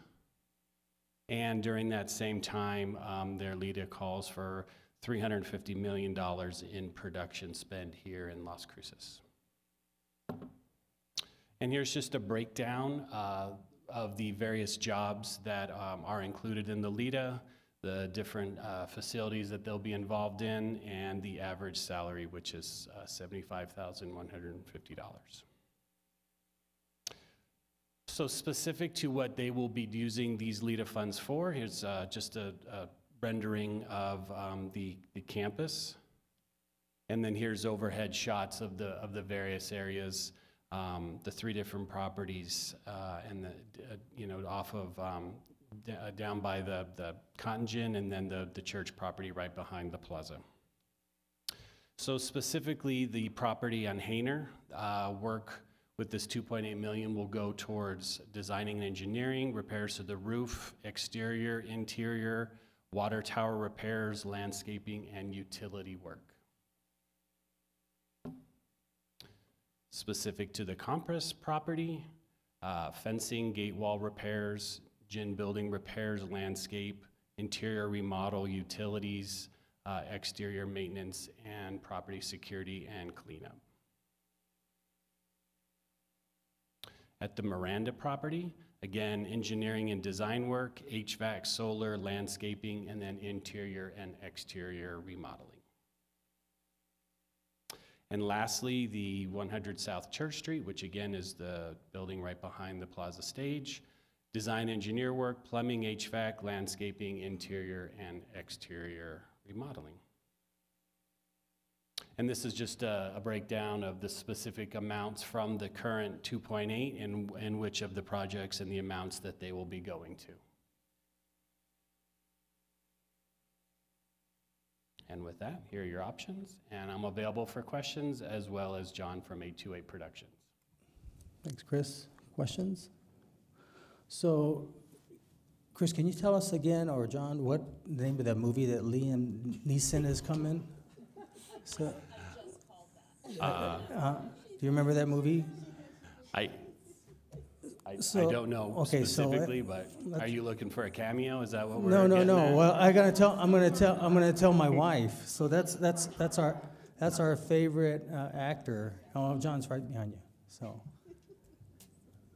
Mayor, City Council, John Sepp for the record. I actually got in trouble from the last City Council session from leaking a little bit too much production Okay, well, activity to you all, so we not don't- going to say the title. We don't this want to time. say the title, but I just want to let my wife know that looks like he's coming down, and I may get a chance to act in that movie with him. I'm just kidding. I'm just joking. So, but he is, yeah. So we're supposed to get, and hopefully we'll see if they forget about me. Okay.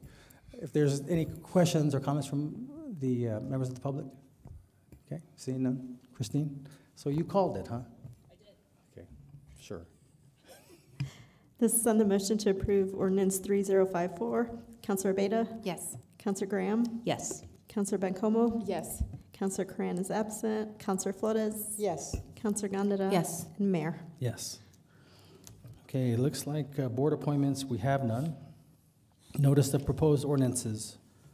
First one, 10.1, Council Bill 24-013, ordinance number 3055. Bring it forward. Bring it forward. Next one, 10.2, Council Bill number 24-014, ordinance number 3056. Bring it forward. Bring it forward. No, that's it. Okay, so now we'll go to City Council member board reports and comments. I think that's it. So, well, we're almost there. Thank you very much for, there's two things that I really wanted. I got them. One is my own day, which is pretty cool. So every December 18th, I'm gonna remember this. So I'll have a little party, December 18th, if God's willing. And two was my plaque of a gavel. A little bit heavy on the red, but other than that, it's pretty good.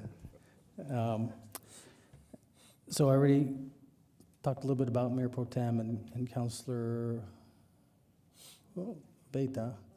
And so, Councilor Flores, thank you for letting me always have a joke around with you. It's always been fun. You know, it seems like every so often there's a city councilor that I get to joke with and have a lot of fun, and at least you don't get mad at me and give me a hard time. No, So I'm going to sue you for libel. That's yeah, coming down the road. I figure something was in the works, but I'll miss all of you, and but thank you for being a good sport and letting me razz you a few times. And Councilman Como, you've taught me a lot. I've learned a lot from you, and like you've often take joy in saying we don't always disagree, but it's important that you provide your perspective on things, and I've learned. I really have, seriously. I mean, you think about things that I don't, and I didn't realize that as a kid growing up, I was very fortunate. That's why, Lorenzo, he does such a great job. I mean, we didn't grow up with a whole lot of stuff, but we always had something to eat. And what Lorenzo does is incredible. But I think Councilor Bencomo realized that my trauma was my mom would make my clothes, right, to make ends meet. And I wanted to get a job so bad so I could buy my own clothes. And I think that's one of my things that I like is I like to try to have different clothes. So thank you for understanding what my trauma was. So I didn't learn that. And Councilor Graham, it's been great. I didn't realize all the things, other extracurricular activities like boxing that you did, and you actually are Dr. Graham, but you don't really disclose that too much, and that's very humble of you, and you're an extremely smart lady. And hopefully you'll reconsider staying on the board, because they need people like you. And so thank you for allowing me to get to know you a little bit, and it's been fun. So I'm going to miss all of you. You know, I already talked about Mayor Pro Tem and Councilor Abeyta. So thank you again for allowing me to, did you need something? Oh, to, what are you doing? I was gonna time it. There's Oh. a 10.3 before. Oh, is there, no way, are you serious? There's So go ahead. Oh, man, I'm sorry, I didn't know that. Where's that at? It's not on I mine. didn't want to interrupt, sorry. Where's 10.3? Where is 10.3? Item 10.3 needs to be brought. I don't have it. I don't have it. It's on line 1. Oh, it's online. Oh, okay, so sorry about that. So let's erase everything I just said, and we'll. Okay, item 10.3, Council Bill number 24-015, ordinance number 3057, which is an ordinance approving a zone change from C1 commercial low density to R3 multi-dwelling density to C3 commercial high intensity on a property encompassing 1.436 plus or minus acres. The zone change request seeks to bring the property into compliance with the 2001 Las Cruces Municipal Code as amended, allowing for current business expansion as well as encouraging future development on the property. The subject property is located at 2460 Missouri Avenue. Bring it forward. Bring it forward, okay. So I think that's, as I was mentioning, thank you for everything, and this has really been great. I've had a blast, and like I said, I haven't used the gavel ever, and I plan on using it for the first and last time as we adjourn. So thanks again for the memories. It's been great. For members of the public, for allowing me to serve in various capacities, especially mayor for the last 16 years. You know, it's been a tremendous journey. Something that I've learned so much, so many things. It's incredible, the things that I pick up and be able to utilize and hopefully help our residents live just a little bit better life, and hopefully be able to maybe hopefully save the taxpayer just a few dollars here and there.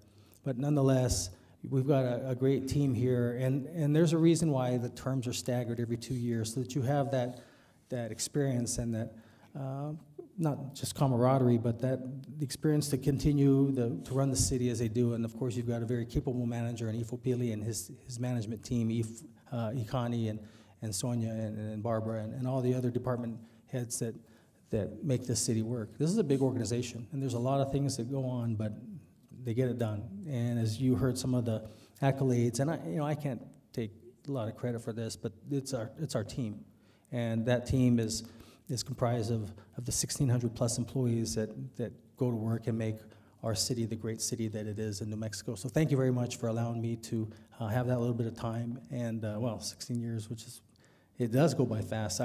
I still, when I see Councilor Small, who was elected at age 25, I still think that he's 25. So the other day I'm talking to him and he says he's 41 years old. I'm like, 41? Yeah, well, he goes, yeah, Mayor, I was 25 and I got elected. You've been here 16 years. 16 plus 25 is 41. I go, yeah, I guess so. So time flies. So all of you, I still think of you in your 30s or whatever. So, yeah. Okay, well, okay. Not all of you, but most of you. But thank you again. So I'm going to turn it over to Mayor Pro Tem. Thank you, Mayor. I want to thank staff. You're incredible. You're an incredible bunch of hardworking people that do things with cariño. I'm really excited, when I tell the story about Sonia talking to Ifo about the way that came to be. People get it, and they're really excited about it, and it's a big deal. You're now being recognized at all sorts of games and on social media, and I think as long as you continue to serve in that way, I think the city's gonna move mountains. I'd like to, you know, a lot has happened in 8 years. You know, when I think about it, I think about my kids graduating from high school, college 3 times over. My son completed his tour in the Navy. I got married. My daughter did graduate from med school. And I've just grew so much. I came in not really knowing much about municipal government, thinking that you do. You know, I spent, you know, 30 plus years in state government, and then you walk into this and you don't know anything. And so I always joke around, I know more about solid waste and pavement management and water and, you know, everything that you do. So I'm really excited. I'm not going to go far. I'm going to keep working on my passion projects, which is resilience leaders. There's some really cool things on the horizon. I can't express my gratitude to you, the All-Woman Council. I mean, we're like award-winning and have been recognized. Apparently, yeah, and I've just been incredibly grateful to serve with you. And so with that, Mayor, I'll turn it back over to you. Okay, thank you very much. Councilor Flotis. Thank you, Mr. Mayor. First, I want to thank you for all your service and all your dedication to the city and the people of Las Cruces, for always representing the city in a very honorable manner, in a very, just a very professional manner. And I truly believe that Las Cruces has been recognized as being part of New Mexico because of you. I think, and I say that in all sincerity without joking about it, I have said that Las Cruces seems to be the bastard child, pardon my French, bastard child of New Mexico. But you have brought a lot of changes to the city.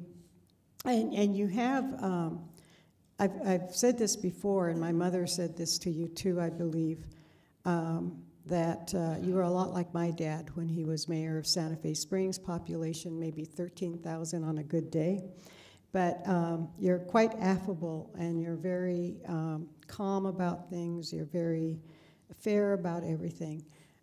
So I will miss you terribly in that regard. And as far as, and hopefully the person who is following you will be able to be, if he's half of what you are, we're going to be okay. Enough said. As far as Cassandra goes, she's been invaluable in my personal life. And even though she's really young enough to be my daughter, she's like my mom. She's my mommy in many ways. And I've learned also so much from her. She's been, she's very wise, and is very, I just blow up sometimes and, blah, blah, yada, yada. But she says, Ivani, calm down, calm down. And I've always said that the root of all evil is not money, but not having it. It's not money that's the root of all evil. It's the root of not having money. And Cassandra, or Mayor Pro Tem Gandara, has nailed it on the head when she, focuses, especially the resiliency group, and then that international conference that we had right before COVID hit, and it was, I think, the first one of its kind, and hopefully in your other capacities, Mayor Pro Tem, you'll be able to bring that back to Las Cruces and make it, expand it. Maybe we'll get Canada in there, maybe we'll get, other countries. But Cassandra, Mayor Pro Tem's compassion and hard work, and with all due respect to everybody up here, I know that everybody works very hard up here. I've been very privileged to have been retired from the practice of law and have the luxury of time. But everybody else up here, except Cassandra and I, have other jobs. Cassandra, notwithstanding having, well, because she didn't have another job, she created things here in the city.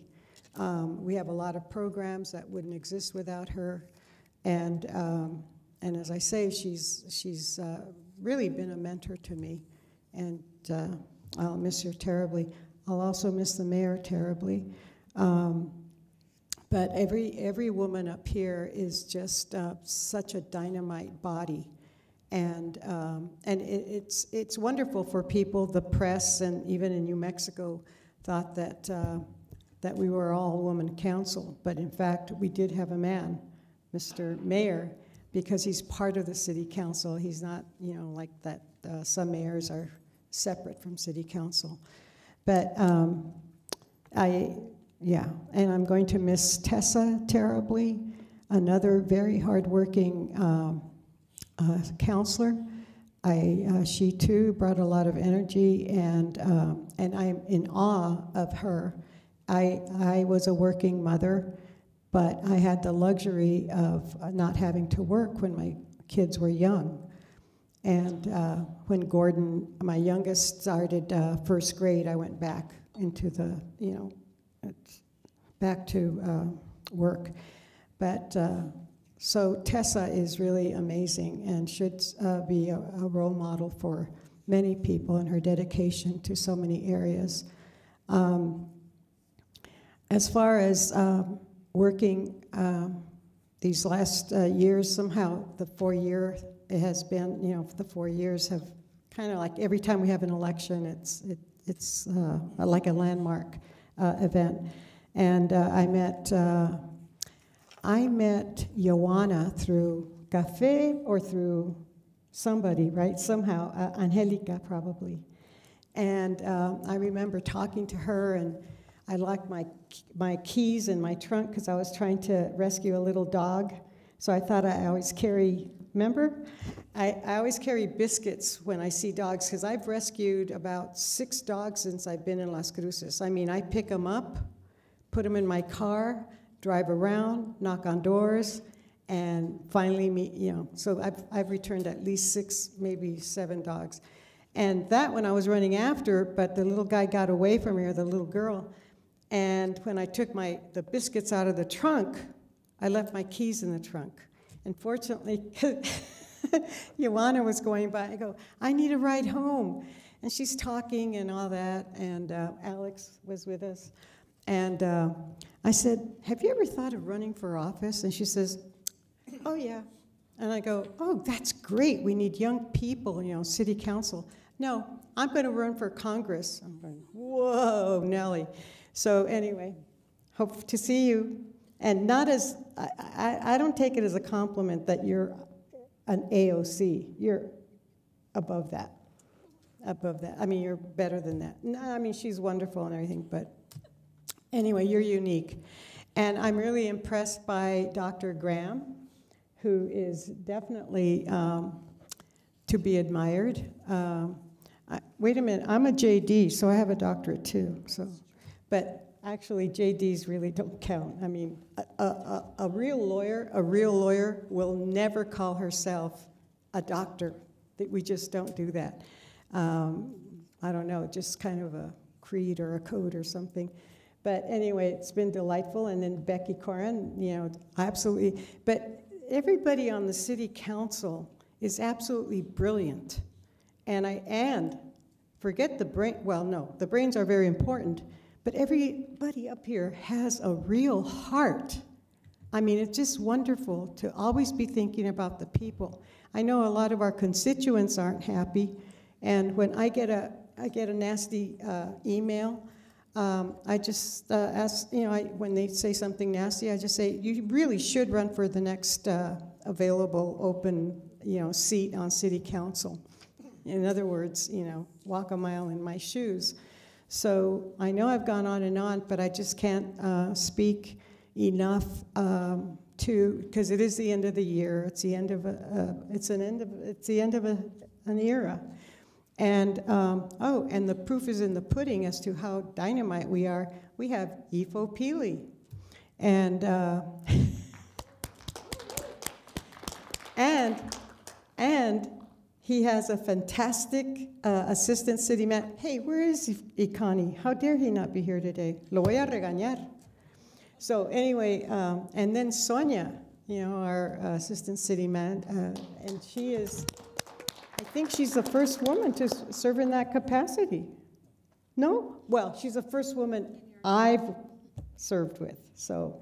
But it's just, you know, wonderful, and, you know, everybody that has been appointed or whatever, hired to higher positions. I'm really, I think Jason Smith is probably, in my experience, the best fire chief we've had. I think you're the only fire chief I've known. But no, but from what I hear, oh, you should hear, oh, the stories I've heard, oh my, no, I'm just kidding. And then congratulations to Jeremy Story, another dynamite. Very pleased that you're that you're the police chief. And I think we're going to see a lot of changes. What I've seen in our closed sessions and your wisdom and insight has been refreshing. So I foresee a good future for our LCPD. And I couldn't do anything without Barbara if we couldn't limp around together. So thank you so much, Barbara. And I know I'm not leaving, but you know, I did want to leave 2 years ago, and EFO and Mr. Mayor talked me out of it because, you know, life gets hard when you get a lot older. Anyway, thank you very much, Mr. Mayor, and thank you everybody for listening or not listening. Thank you. Yeah, thank you. Yeah, and thank you for recognizing that you aren't leaving, that you'll see them next week. Or but that's okay. That's okay. I know. I'm just messing with. See, that's how I like to mess with her. Her name was Mary Ann Eustick. She was assistant city manager, and she's actually the city manager. She's actually the assistant city manager then, back in 2004, 2005, and 2007. She's now Mary Ann Eustick, and then she is now the city manager of Gallup, New Mexico. You asked about the female city manager, assistant city manager. Councilor Bencomo. Thank you.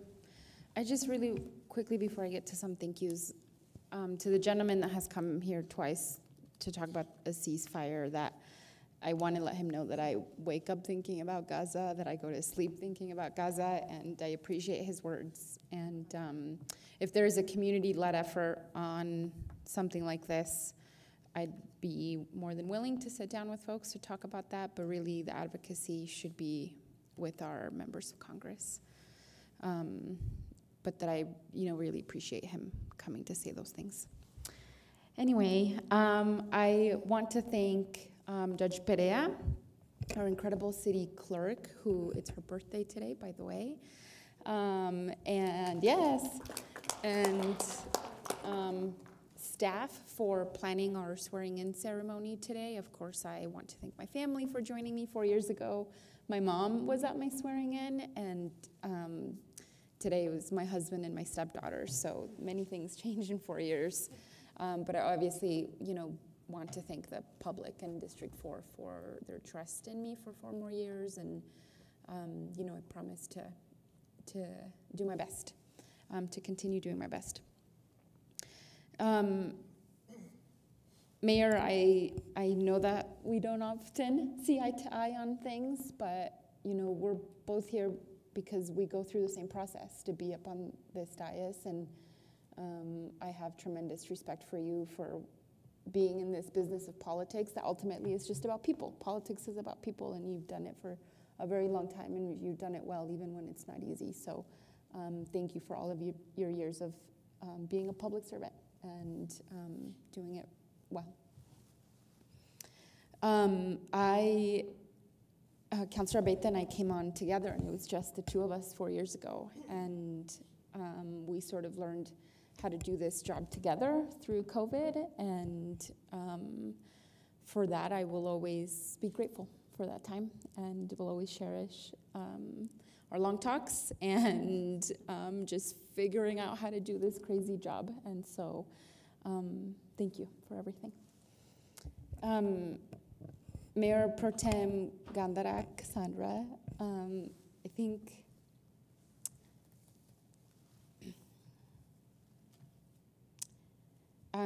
you were the first person that I ever personally knew to run for office, and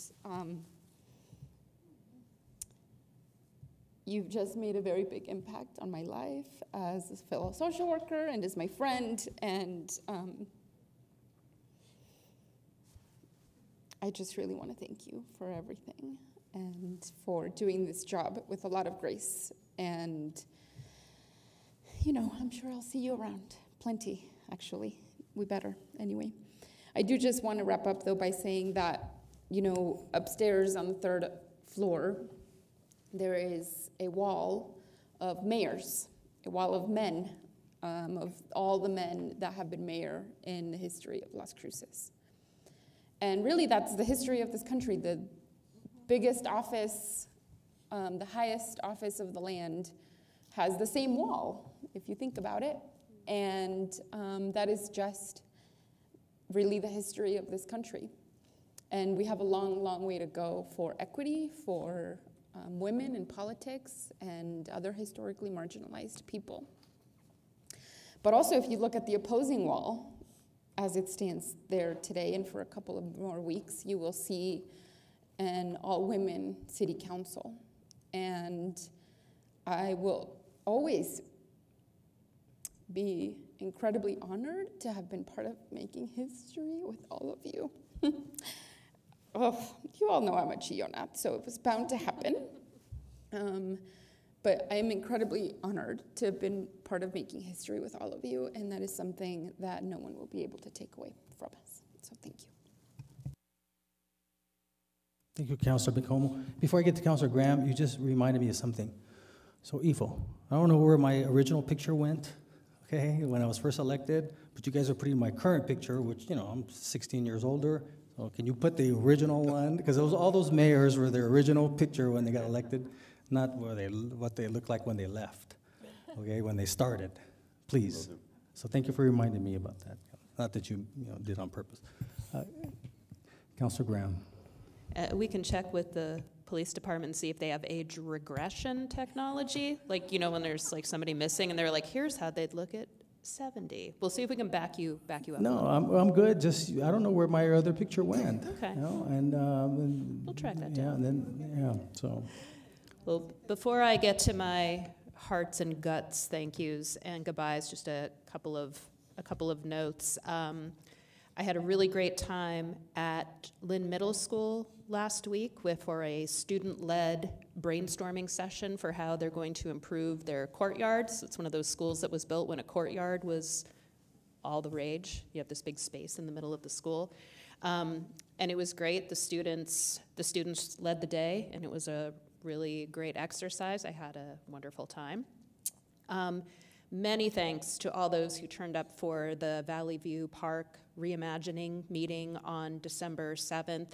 On city staff, you guys are always amazing. Thanks everyone from Parks and Rec. Ikani attended, Katrina, Grace, thank you so much for being there. And special shout out to Kathy Matthews, our landscape architect, who is also a great historian and somebody who really, I was inspired with the things she was saying.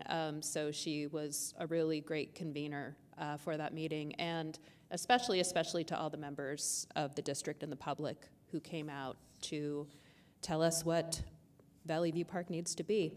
And finally, thank you, Chief Story, and to your department for having us at commencement last Friday. Really wonderful ceremony. Put me back thinking about when Mike was in academy. Really glad that those days are over, but really wonderful ceremony. So thank you so much for having all of us. I'm not as good with feelings as Councilor Bencomo, so I'm gonna try to grit through this. Mayor Pro Tem, I think the mark of a truly special person is what they mean when they ask, "How are you?" It's such a simple thing. We say it 100 times a day, and so few people really want to know the answer. You always want to know the answer to "How are you?" And there has never been a time where my answer was a little less than good, that the next thing out of your mouth was, "How can I help?" And, I know there were some social media things that I think were not meant to be, the kind as calling you Mama Mayor Pro Tem, and man, we just appropriated the F out of that, didn't we? And I am so thankful to you for your leadership, for your heart, and for always wanting to know how we are and meaning it. So we will see each other.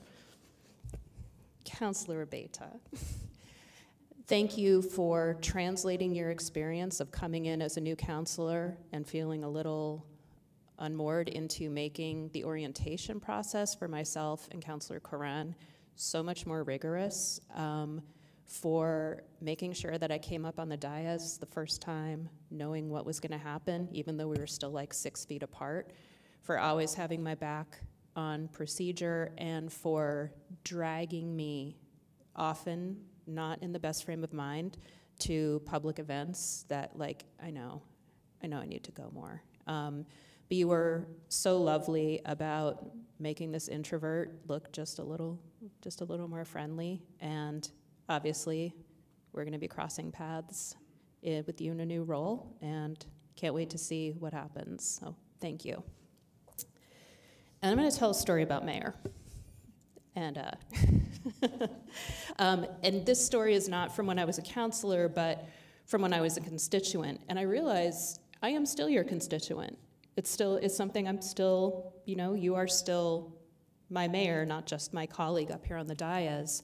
But in 2017, I believe, was Hurricane Harvey, and my husband was among a group from Las Cruces Fire who deployed to do urban search and rescue, take their technical rescue team skills out to help. And everything went great. And when they got back, the mayor invited them out to dinner at Cattle Baron. My husband did not realize that the mayor was paying for said dinner and ordered a super giant steak, because he's like, oh, what the hell, I'm here at Cattle Baron. Way over-ordered compared to everybody else at the table, and then realized that you were paying and felt like very chagrined about the whole thing, but said that you were graceful about it all. And it's a lighthearted story, but we say public servant, and there is the public-facing side, and there's so much that you have done for Las Cruces and for this resident of Las Cruces that is public, that is on the record. And then there's the maybe even more important stuff that you didn't tell anybody about, that just happened behind the scenes, because that's the kind of person you are.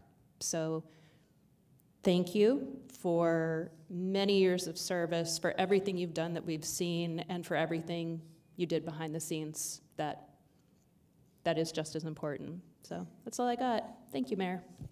Thank you, Counselor. Thank you for that story. It often reminds me of, and it's kind of unwritten. Usually when I see a police officer or a firefighter from our city, I'll pick up their tab. And one time I went in for breakfast, and I told her, there was 2 or 3 officers there, and I told her, I'll take the bill. And throughout breakfast, I should have realized it was a pretty big table. There was a few more coming. There must have, I don't know how many there were, but that's my way of saying thanks. I often joke that although I grew up in a law enforcement family, and I would see some of the training tapes, and I just can't imagine how difficult that is. I even have some colleagues that were police officers, and they quit after a year or 2, and I would ask them why you quit. It's just a tough job, and they throw things at, they stab me with things that the public doesn't hear, and that's just a small token of whatever appreciation I can give them, and them, both men and women. So thank you for recanting that story. Councilor Abeyta. Thank you, Mayor. Well, over the last 4 years, well, at least 2 years, I always end up being the last person to speak. So I often sometimes I feel a little rushed because I think people want to go home. Sometimes I hear such wonderful stories about everything, it feels almost disingenuous to try to add on to that sort of thing. But I do have a few thank yous to say. I was kind of short and sweet this morning, but I really have appreciated everything over the last 4 years. And a big thank you, first and foremost, to staff.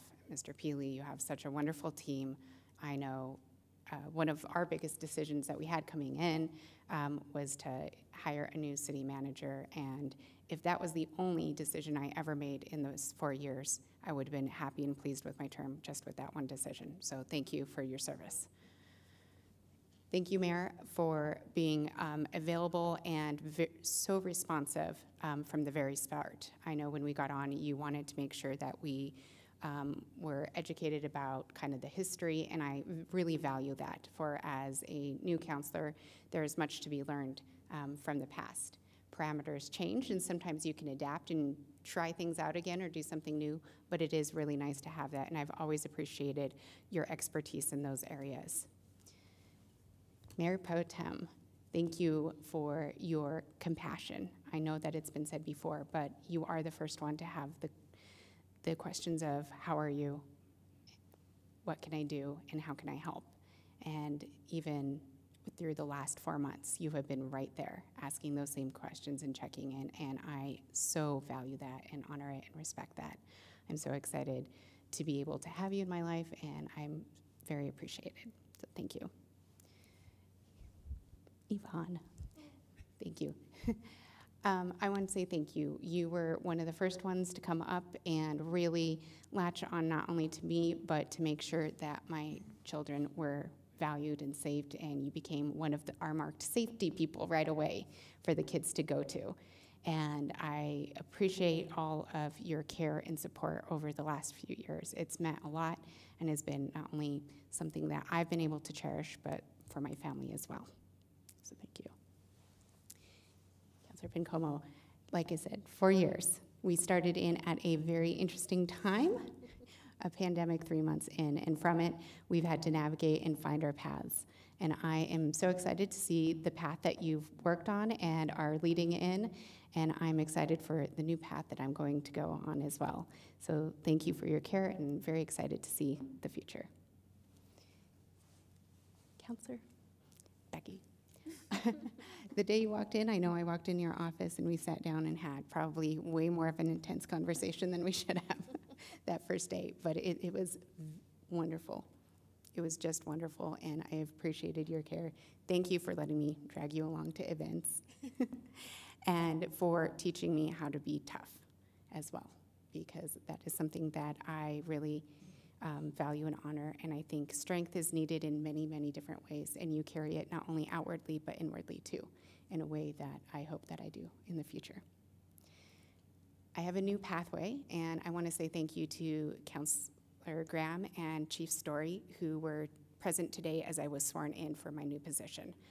I take it with a lot of responsibility and seriousness, and feel honestly that the last 2 years in my efforts that have been more tailored towards public safety led me in a position that I didn't expect, but I'm very honored to serve in. Thank you all for the last 4 years, and I won't cry because thank you. I really appreciate everything. Thanks, Mayor. Thank you, Councilor and Undersheriff. Before I get to the City Manager's report, I just want to thank EFO and I know Connie's not here, but Sonia, thank you. But EFO, you know, I can still remember when we were going through the process, and Councilor Flores said, "Hey, what did you think about EFO Peely?" And I had to reread it, and it was pretty cool, you know. And I have to tell you, I was wondering, why would you leave? I mean, you were this big football star at BYU, and then you played in the NFL. I mean, you grew up there, but you answered it well. Why you wanted to leave, and we were so fortunate to have you. I always had this thing, you know, I've almost been 40 years in business, and I've never really associated with my employees because, you know, you just never know. They made something happen, and I always made that same commitment with my managers that I worked with.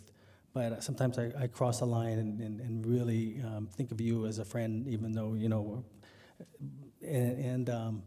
I appreciate your honesty and your ability to get things done and move people in a way, in a very unassuming way, but maybe they just maybe they're just afraid of you. But you're very intimidating, and it's. I forgot where I was at once, and you and Ikani were there, and some people actually thought you were my bodyguards. But yeah, I mean, with guys like you, I don't need bodyguards. But thank you for taking the helm here at the City of Las Cruces. You've enriched our lives a lot and the lives of a lot of Las Crucens.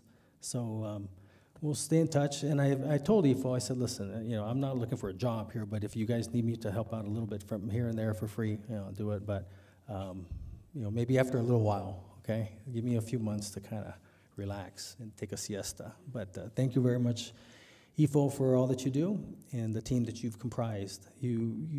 What I really impressed is that you want to make sure that we have a deep bench so that if anything happens, there's always someone to fill in. And earlier you saw Alex Liu here, who was our finance person.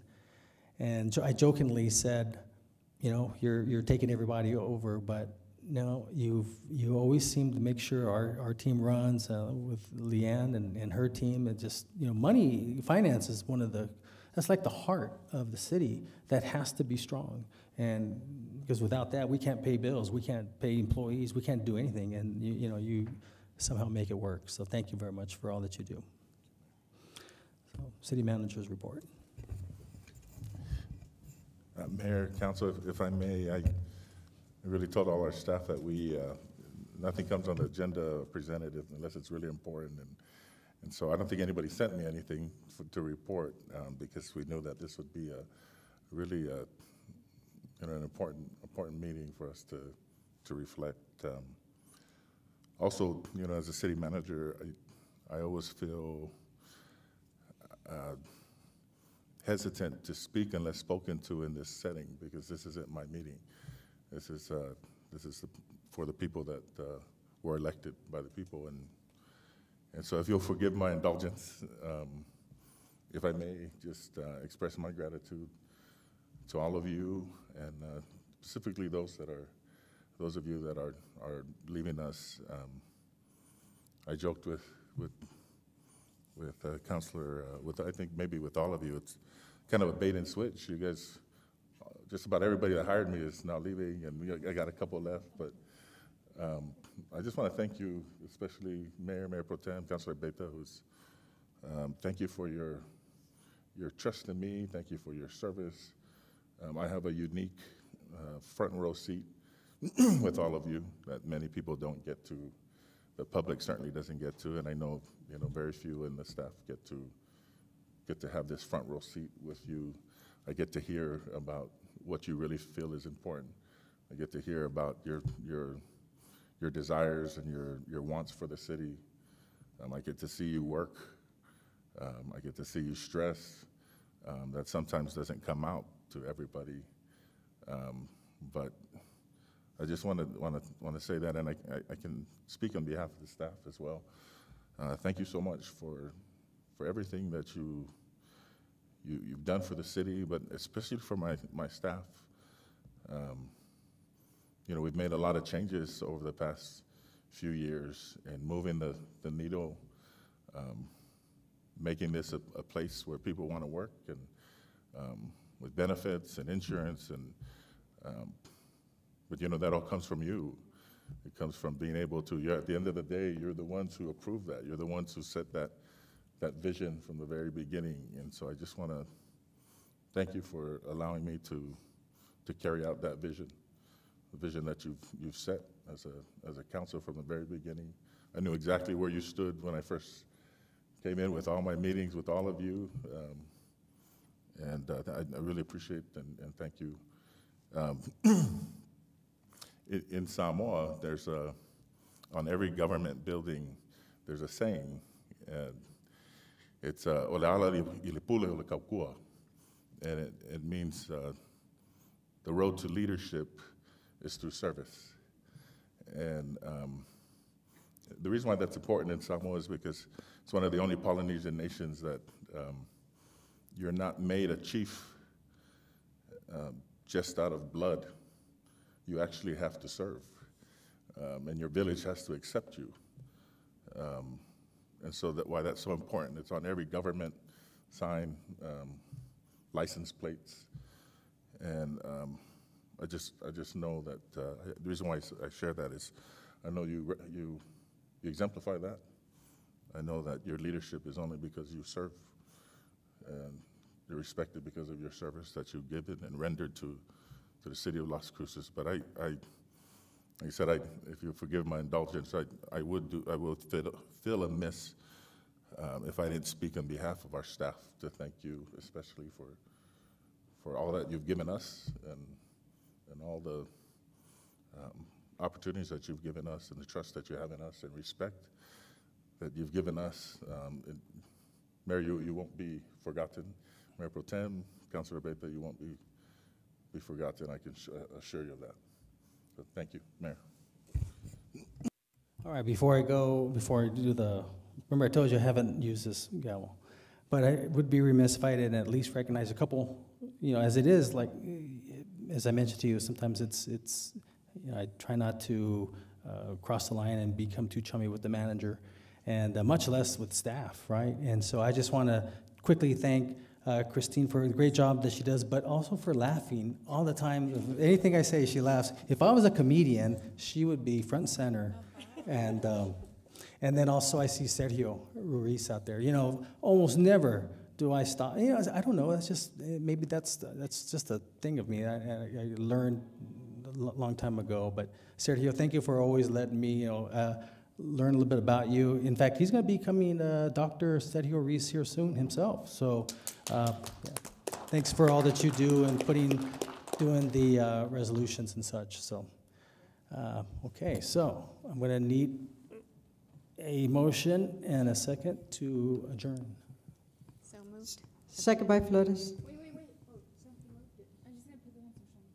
Oh, so motion was by Councilor Abeta, second by Councilor Flores that we adjourn. So Christine? This is on the motion to adjourn the meeting. Councilor Abeta? Yes. Councilor Graham? Yes. Councilor Bencomo? Yes. Councilor Cran is absent. Councilor Flores? Yes. Councilor Gondeta? Yes. And Mayor. I'm going to vote no, but so on a vote of 5-1, we are adjourned. It's 3:38 p.m. We are adjourned. Thank you, everybody.